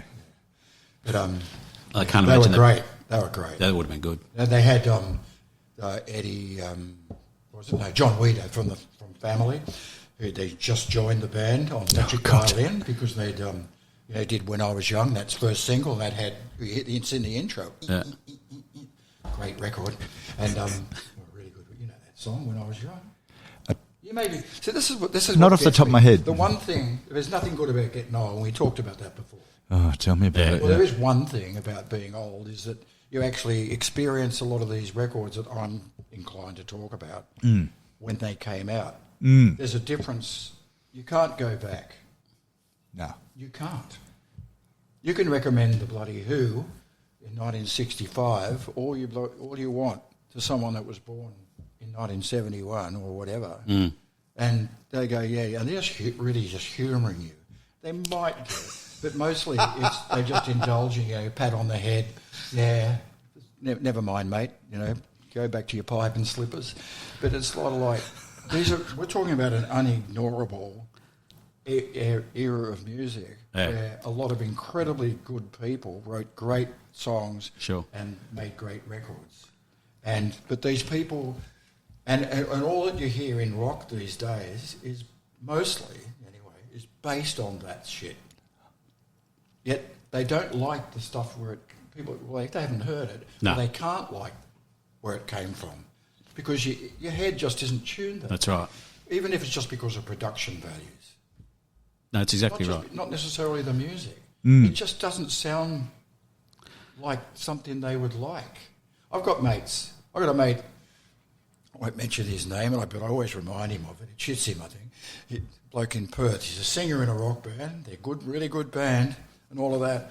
And he had the temerity to tell me that Painted Black was a shit song. But he's a Stones fan, right? And I said, so what year were you born? And he was born after they, after, I think, everything up till Exile had been recorded before he was born. Before he was born. Right, okay. Yeah, so, I mean, that really is their whole career from my point of view, barring a few songs here and there. Yeah. And, and I said, well, I can't dignify your comment, your ignorance, with an informed opinion here, just to say that you're too bloody young and you can't go back. There's no point with us talking about it. But if you can sit there and tell me that that's a shit song, then, okay, you don't have to like anything. But it's just ridiculous to me for someone to declare that. I said, it's just because it didn't come out when you're alive. And it's like that. I'm not just talking about that one song. No, but it could be any number of thousands of songs. It's just the way it is. And that's the only advantage about being old is you experience it. I experienced the Beatles when they came out. You can't get an idea of how important the Beatles were. We owe them everything, I think. When they came out, your grandmother knew their bloody names. You didn't have to even like the music. She wasn't your grandmother then, of course. I'm talking about most people's grandmother. I don't want to go into your family. Oh, no, you don't want to go there. No way. Jesus no, Christ. awful. Awful. There you go. There's an exception that probes every rule. But, it just seems to me it's just the way it is. It was so big that they made music important because it was dying out. Absolutely. It was dying out. Bob Dylan would be caterwauling in a bloody cafe in Bleecker Street still with his acoustic guitar if he hadn't heard the Beatles. He wouldn't have gone electric. Yeah. Ray Davies and Pete Townsend and Jagger and Richards, who were even pushed into it by their manager just to write songs. They wouldn't have written these great songs. Yep. But they saw the success of the Beatles. And it was contagious. Oh, they play their own instruments. They write their own songs.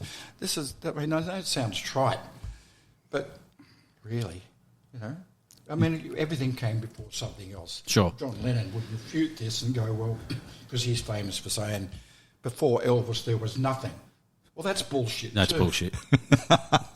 It is, because Elvis would say, well, my favourite singer is this guy named Roy Brown that nobody hardly bloody knows. But apparently he was. But he was in a rock and rockabilly, R&B sort of thing, and a precursor to rock and roll and all this stuff. And it all comes from somewhere. But I'm talking about a band like the Beatles that made it more important because the charts were starting to be dominated by pretty, it's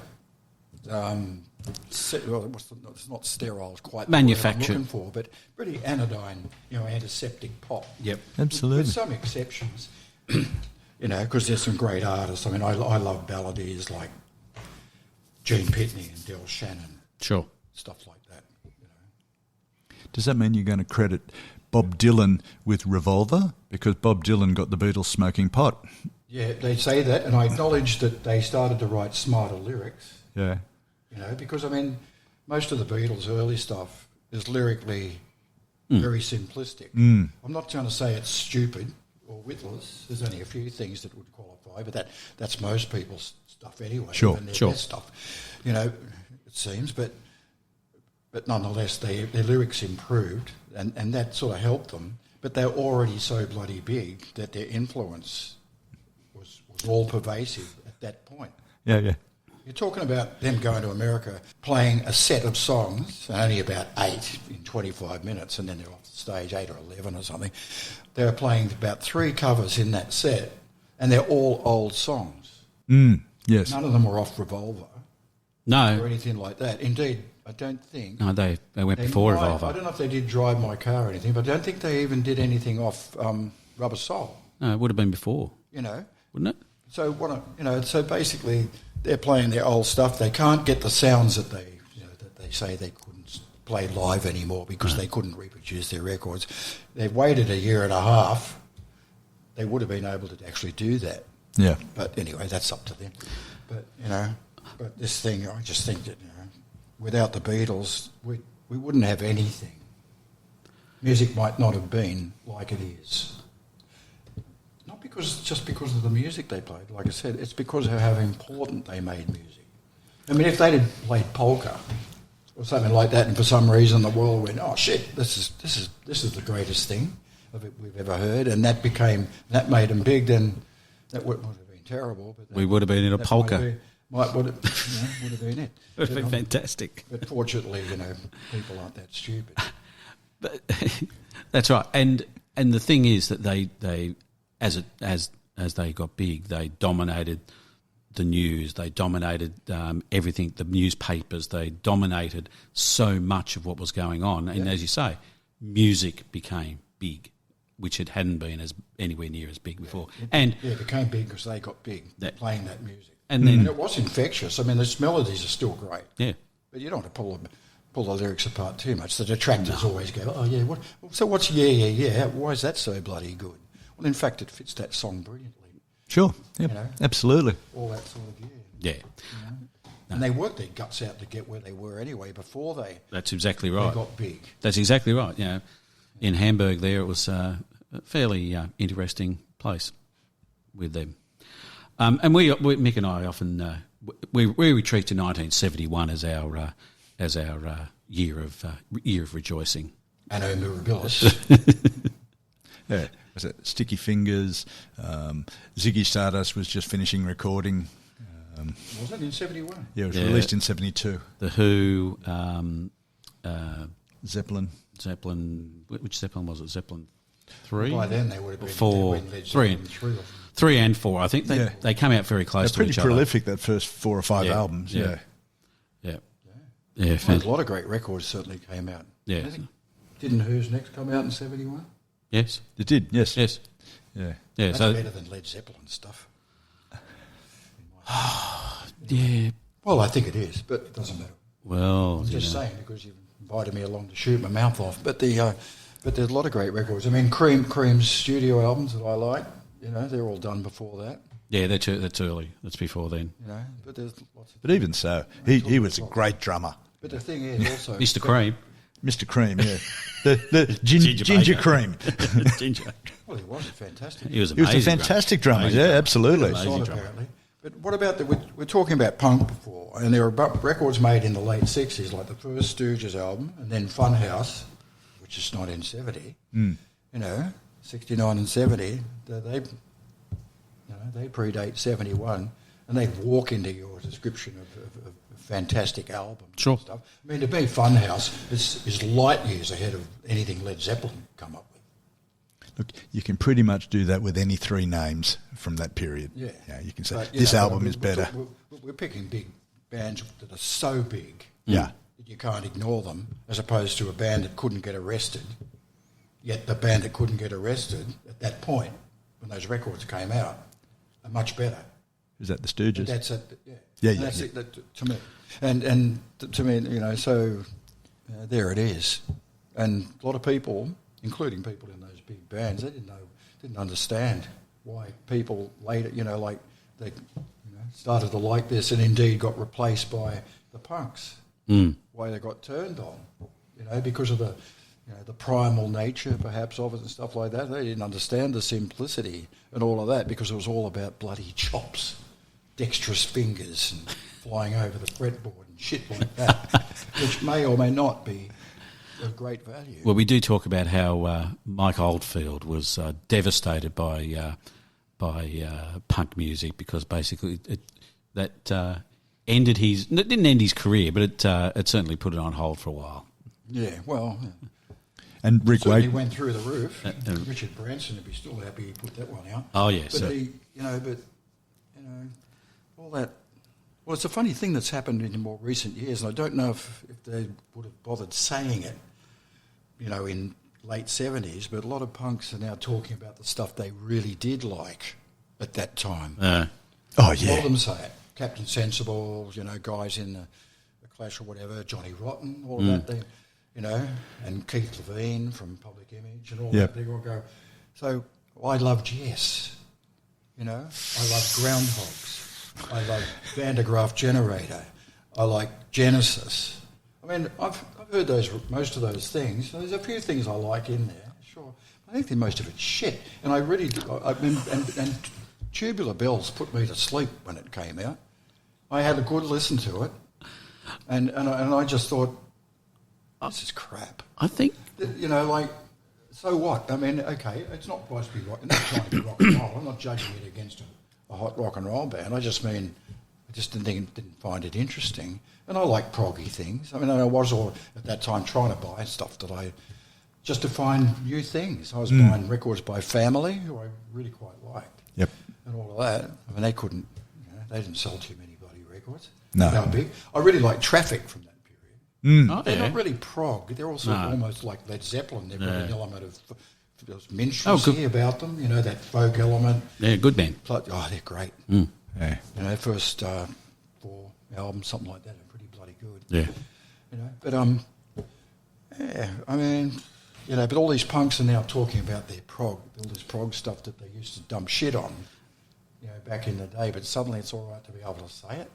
Yeah, I was just reading an article about "Thick as a Brick" by Led Zeppelin, and in that same article, By Jethro Tull, yeah. so what did I say? Oh, Led Zeppelin. Led Zeppelin. Yeah. Oh, look, everything's by Led Led Zeppelin. Zeppelin. I couldn't let it go. I knew you meant you knew who it was. Yeah. When Zeppelin did the cover of it. That's right. Yeah, Zeppelin cover. No. "Thick as a Brick" by Jethro Tull, and in the article, it actually cited Johnny Lydon saying, "I thought Aqualung was a shit hot album." Yeah, so it was a popular record, and that's fine. But I don't think too many people were saying it around the time. They weren't acknowledging that. Lydon's the odd man out. He was. Maybe he did. Yeah. You know, that's fine. Aqualung was a 71 album. But certainly no one was really talking about it. They were saying, okay, Roxy Music, Rock the Hoople, David Bowie, and all of that, they were into that. Because you can see the lineage there. It's pretty apparent. Yeah. Because basically it's still short songs. Yes. You know, I mean, a lot of songs, you know, punk music were slightly cruder versions of pop music. Really. Oh, sure. And the best of it, the stuff that's lasted, that still gets called punk, even as Elvis Costello's early stuff, whether you call it that or not, you know, is still great because it's got a tune. Yep. Yeah. Back to that old chestnut again. Yeah. Anyway. Well, we always like to go back to the Deep Purple Live in Japan album and the whole one side, that's a drum solo. Wait me when it's over, mate. I don't know. I think it's side 3 as a drum solo. Yeah. Yeah, well, they probably did. But, I saw Deep Purple with Manfred Mann Chapter 3. Oh, yeah. Free. Oh, Was it- free. that was at Randwick. At the showground. Yeah. Yeah. Showground, was it? Yeah. Oh, okay. And as charisma goes, like a band with a set, they looked good on stage and had it together and looked like they were mates and there was no contrivance about all that. I thought Free were the most interesting. Yeah. And I find their music really plodding on record. I mean, they never really Much rocked of out. it, yeah. And it's, you know what I mean? I mean, everyone goes, well, the old timers in rock, Elton John and all the rest of it always go, well, you can't beat Paul Rodgers. He's the guy. If I wanted to if I could sing like somebody, I want to sing like that. Okay, so he sings in tune and all of that, and it sounds pretty earnest, too earnest, I think. But you know, like it was all about that, you know. And I thought, but these guys, and I knew their first album, I think, maybe the second one at that point.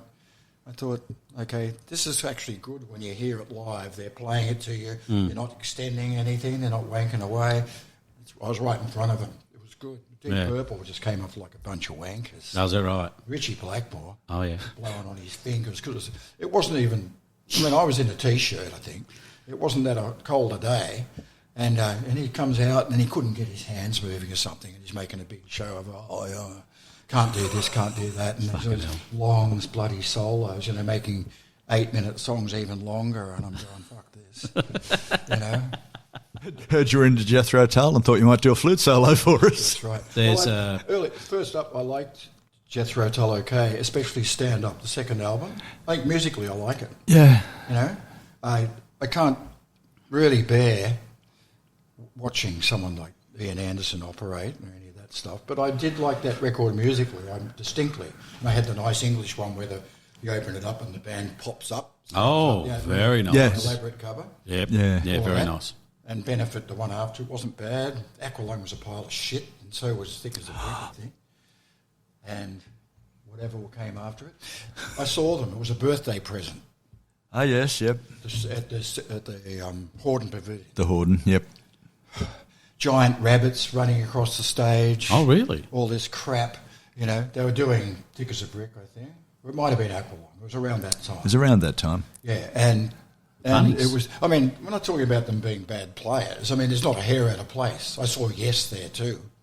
And that was a birthday present as well. What's going on?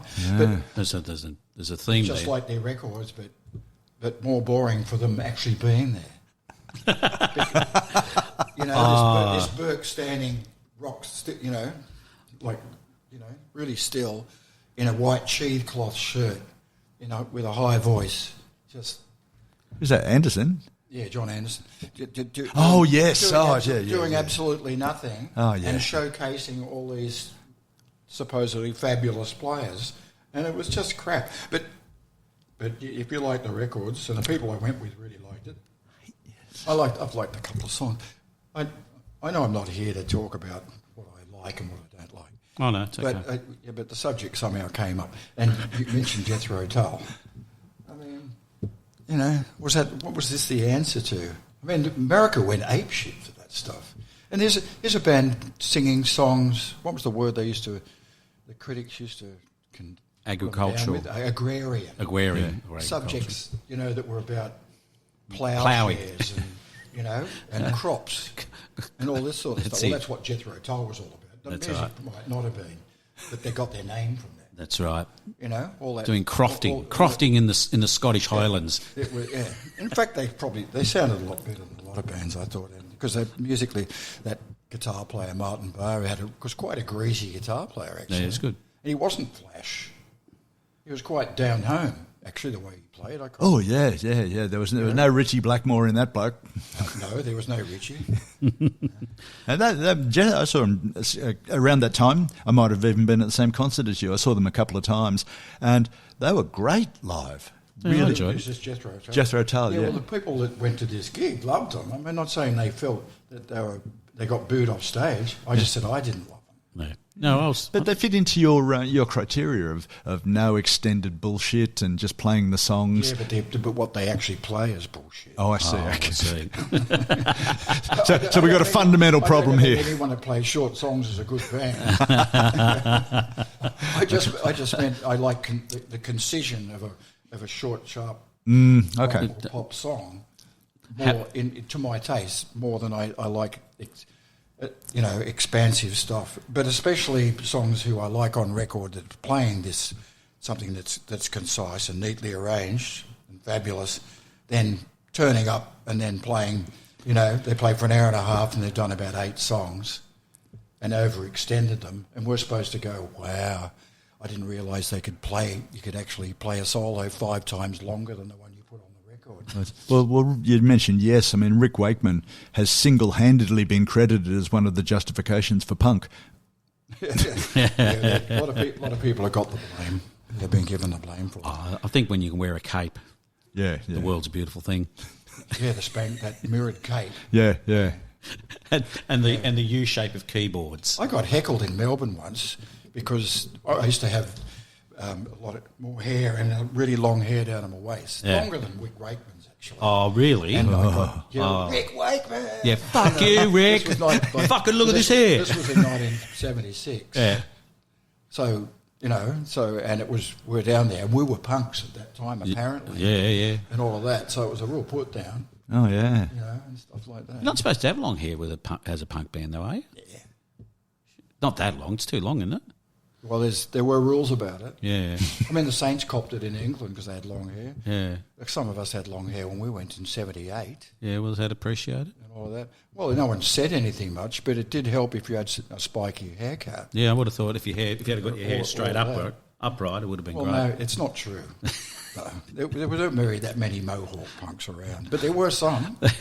We did a gig at a place called the Nashville in London, Yeah. and Pistols played there quite a bit. Yeah. But we got a call from an agency that said, do you want a gig tonight? Because Slaughter and the Dogs had cancelled.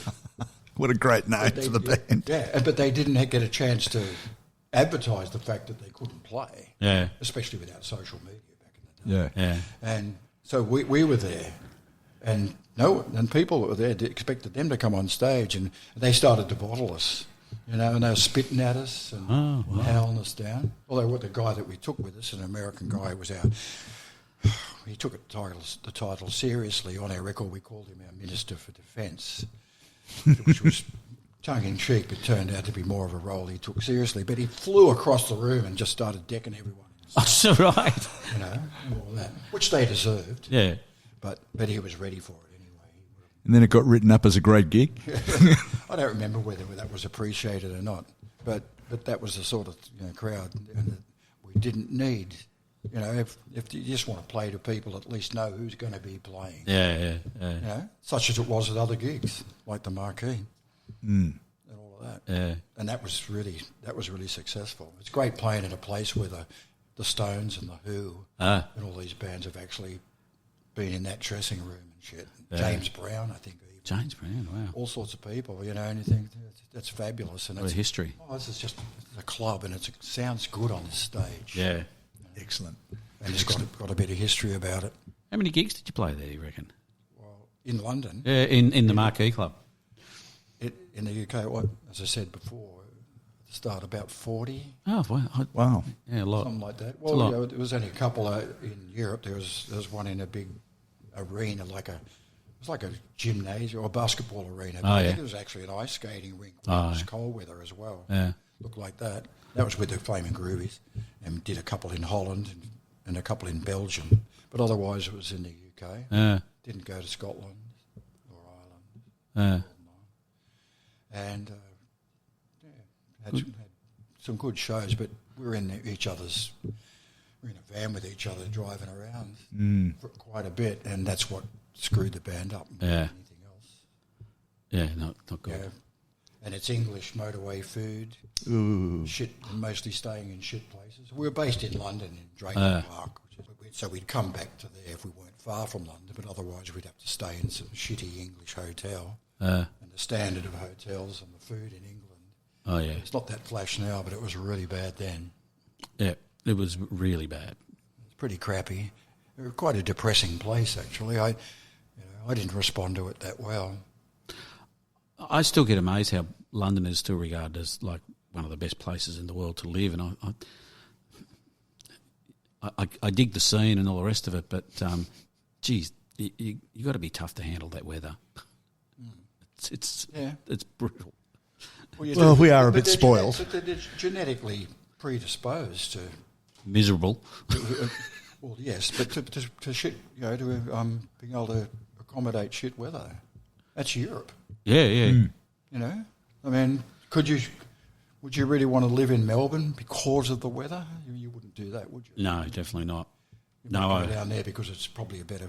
I'd say it is a better place than Sydney or whatever, but yeah, that's pretty apparent these days. Certainly as a music. Oh, music. Yeah.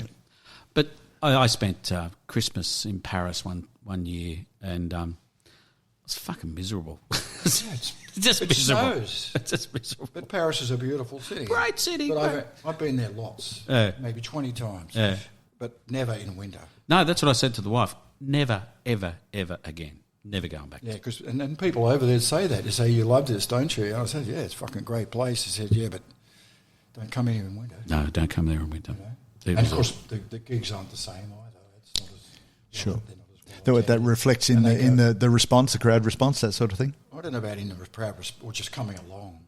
Oh yeah. They don't want to book you over. Also, it's I don't know why. I mean, they go on holidays in their summer too. In August, but that's when you tend to tour in Europe. But there's still enough people, But, sure. Yeah, but people they don't go to the snowy. No, they all go. But Paris empties in August. They all go to the beach. There's no one there for a month. Half the restaurants close. Make little beaches on the Seine as well. That's right, they Sandy do. strips down there and they get the gear off. I know, it's strange. But you remember that in the Olympics they were kept on testing the water because they're going to hold the triathlon in there. Yeah, and it's they a river up the middle of a city after all. Who wants to swim in that? Oh, we can't do it today because there's too much E. coli in the river. Yeah. Bloody earth. I'm not getting in that sucker. But, I mean, going back there in a few months. Oh, yeah? So, that'd be great. Oh, yeah, because you're going to play. Stay there for a while. Are you going to stay in Paris for a while? Yeah. Nice. Going around. This is way before the tour. Yeah. Where are you going to stay? Paris is not a rock town. It's not a great place necessarily for rock bands. Is there, I don't know, is there anywhere to play in the middle of... Oh, you have to go out a bit, wouldn't you? There are places. Of course, the bigger your band is, the easier it is because you can play some big rooms. Yeah. I've done a few, and there's some mid-sized places, but I'm talking about a city that's so big and populous. Yeah. Yet they don't have... It's not a rock town. There's other... Well, they're not necessarily provincial places, but Bordeaux and Marseille. Marseille's a great town. Yeah. But mind you, we're supposed to be going there on this tour, and it's been hard to find venues. Is that right? Just actual venues, and it's not a reflection on whether they'd want us or not. These people, they just say, well, there just aren't very many places. That's all right. They're scratching their heads looking for something decent. Ah. So, yeah, France is not a great rock country. They've got a lot of rock fans, just due to the fact there's a lot of people there, but a minority like the rock. I've got a lot of mates over there, actually, that they all dress in black jeans and T-shirts and shit, and anything that comes from Melbourne, they just love it. All that gear, But obviously, the birthday party and Crime in the City Solution is one of these bands, but also American bands like Gun Club and all that. And they've all got spiked up hair and still got studded belts, and listen to all German bands like Die Halt, like really po-faced, snarling, in your face shit, like it's quite cute actually. So I like a lot of the stuff that they listen to, but I like to bag them out about it. Yeah, fair enough. Yeah. That's always good. That's a bit like some of the stuff he listens to, and vice versa. He's tried to convince me that Nico's not worth listening to. Oh, I fucking hate Nico. There you go. I saw it. Well, there's a point. She's not necessarily an easy listen because even though she writes a lot of stuff, but she's not great. It's not a great melody. Oh, no, it's a different experience. I don't need to work that hard. But I do have 3 albums. I saw her at the Marquee. She was on before Pere Ubu. And the crowd was on. They may well have been there to see her as well, and I was. It was just by herself, no band, just playing the harmonium, the old thing with the treadle and all that stuff. And the crowd just talked and yelled through a gig and didn't want to know, and she'd stop playing and go, I want to play my songs, I can't hear what I'm doing, and all of this, through that deathly, sort of Teutonic voice that she had. I just want to play. You do better than I would do. and all of that, but they didn't give her a chance. Yeah. So, That's Pere sad. Ubu were good. You ever heard Pere Ubu? No. It'd be great, but their first album, The Modern Dance, it's really cool. It's Listen to relatively lo-fi, but no more so than Horses that we were talking about. And they also did a couple of singles before that. There's one fabulous one called Final Solution, which is really good. Okay. Guy Pretty used to do a great version. Did they? Okay. Yeah. I don't know a lot of Pere Ubu, but I know some 30 Seconds Over Tokyo. Yeah, that's one of the singles they put out before that album. That's a great song, but certainly not... It's not easy listening. I wouldn't have thought it was yours, No. It's not easy listening. No. Well, I don't know what your favourite stuff is. No. So I like, like I said, I like a bit of Jeff Beck every now and again. That's the way it is.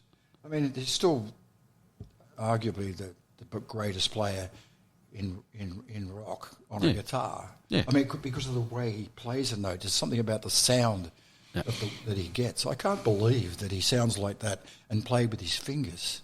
I know. Never used a pick. And Because there's so much attack in his sound and, the strength of it. And tonally, I just don't see how he does it, but he does this amazing shit. And I've watched his stuff on YouTube, playing with different people, and bringing out Jimmy Page to humiliate him and all this sort of stuff, all that sort of crap, And he's also conscious of image, sure, and all sorts of stuff as well, and that's all fine. That's all part of it. It's show business. Because we haven't even talked about this. Rock and roll is mostly about sex. There's a relationship there. You're playing to a bunch of people who all supposedly have some idea about their sexuality, about what constitutes sexuality, even if they're not thinking about it overtly at the time. There's something you see there. Quite obviously, if there's a spunky girl on stage and you're a straight guy, you know, if you're watching Deborah Harry, if you can ignore the fact that she was a beautiful woman, and just like the band because they're a good band, then that's all well and good.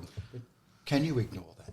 No. You know, I mean, so No, I can't. And why would you want to? There you go. You're not trying to, but you know, and hardly anyone could. No, because she was a But gorgeous woman. You know, I mean, it's about that. And okay, you don't have to be beautiful to get up on stage. You get up and do what you bloody want and wear what you bloody want. But you can't necessarily expect people to embrace you necessarily. I mean, guys can look really bad. Sure. Women aren't given that luxury. That's true. No, that's true. Mostly they're not. And No, of course not. And if they Of course are not. given that, they're the eye of the beholder anyway. If they're not physically prepossessing, then, you know, they're often derided for getting up on stage, or they're actually doing it deliberately because they know that they're not attractive to a whole lot of people necessarily, and they're sticking it in their faces because they don't like that idea that, oh, you only want to see someone pretty on the stage. You don't want to see a person, you know. But with guys, they can get away with just about bloody everything, and they, unfortunately, a lot of them do. Yeah. He's just a lovey-dovey, cuddly kind of guy. Oh, dear. Mate, Rob, I just want to thank you for coming along. It's yeah, look, I know you didn't want to do the podcast and I had to convince you, but I really do appreciate it. I said it'd be easy, and you've certainly proved your initial foreboding wrong because we've had to shut you up. Yeah, well, that's right. I think I've been too forthcoming. Well, I think that's great. And I caught myself sounding a bit earnest. Oh, at dear. times. Oh, yeah. And louder than I expected to be, and all I've had is one cup of coffee. Yeah. Well, thank lucky God we didn't get any more then. Oh, no, God. Thanks, mate. Really appreciate Yeah, it. thank you, And, I've enjoyed it. I hope you have. Yeah, It's been great. Yeah. Thanks, mate, and thanks very much, and we'll leave it there and see you next time.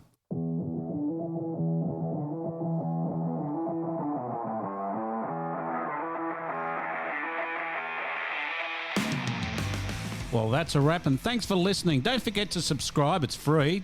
And if you like this, tell your friends about us. Also, contact us at mickandthefatman@gmail.com. Follow us on Facebook and Instagram. Thanks very much. See you next time.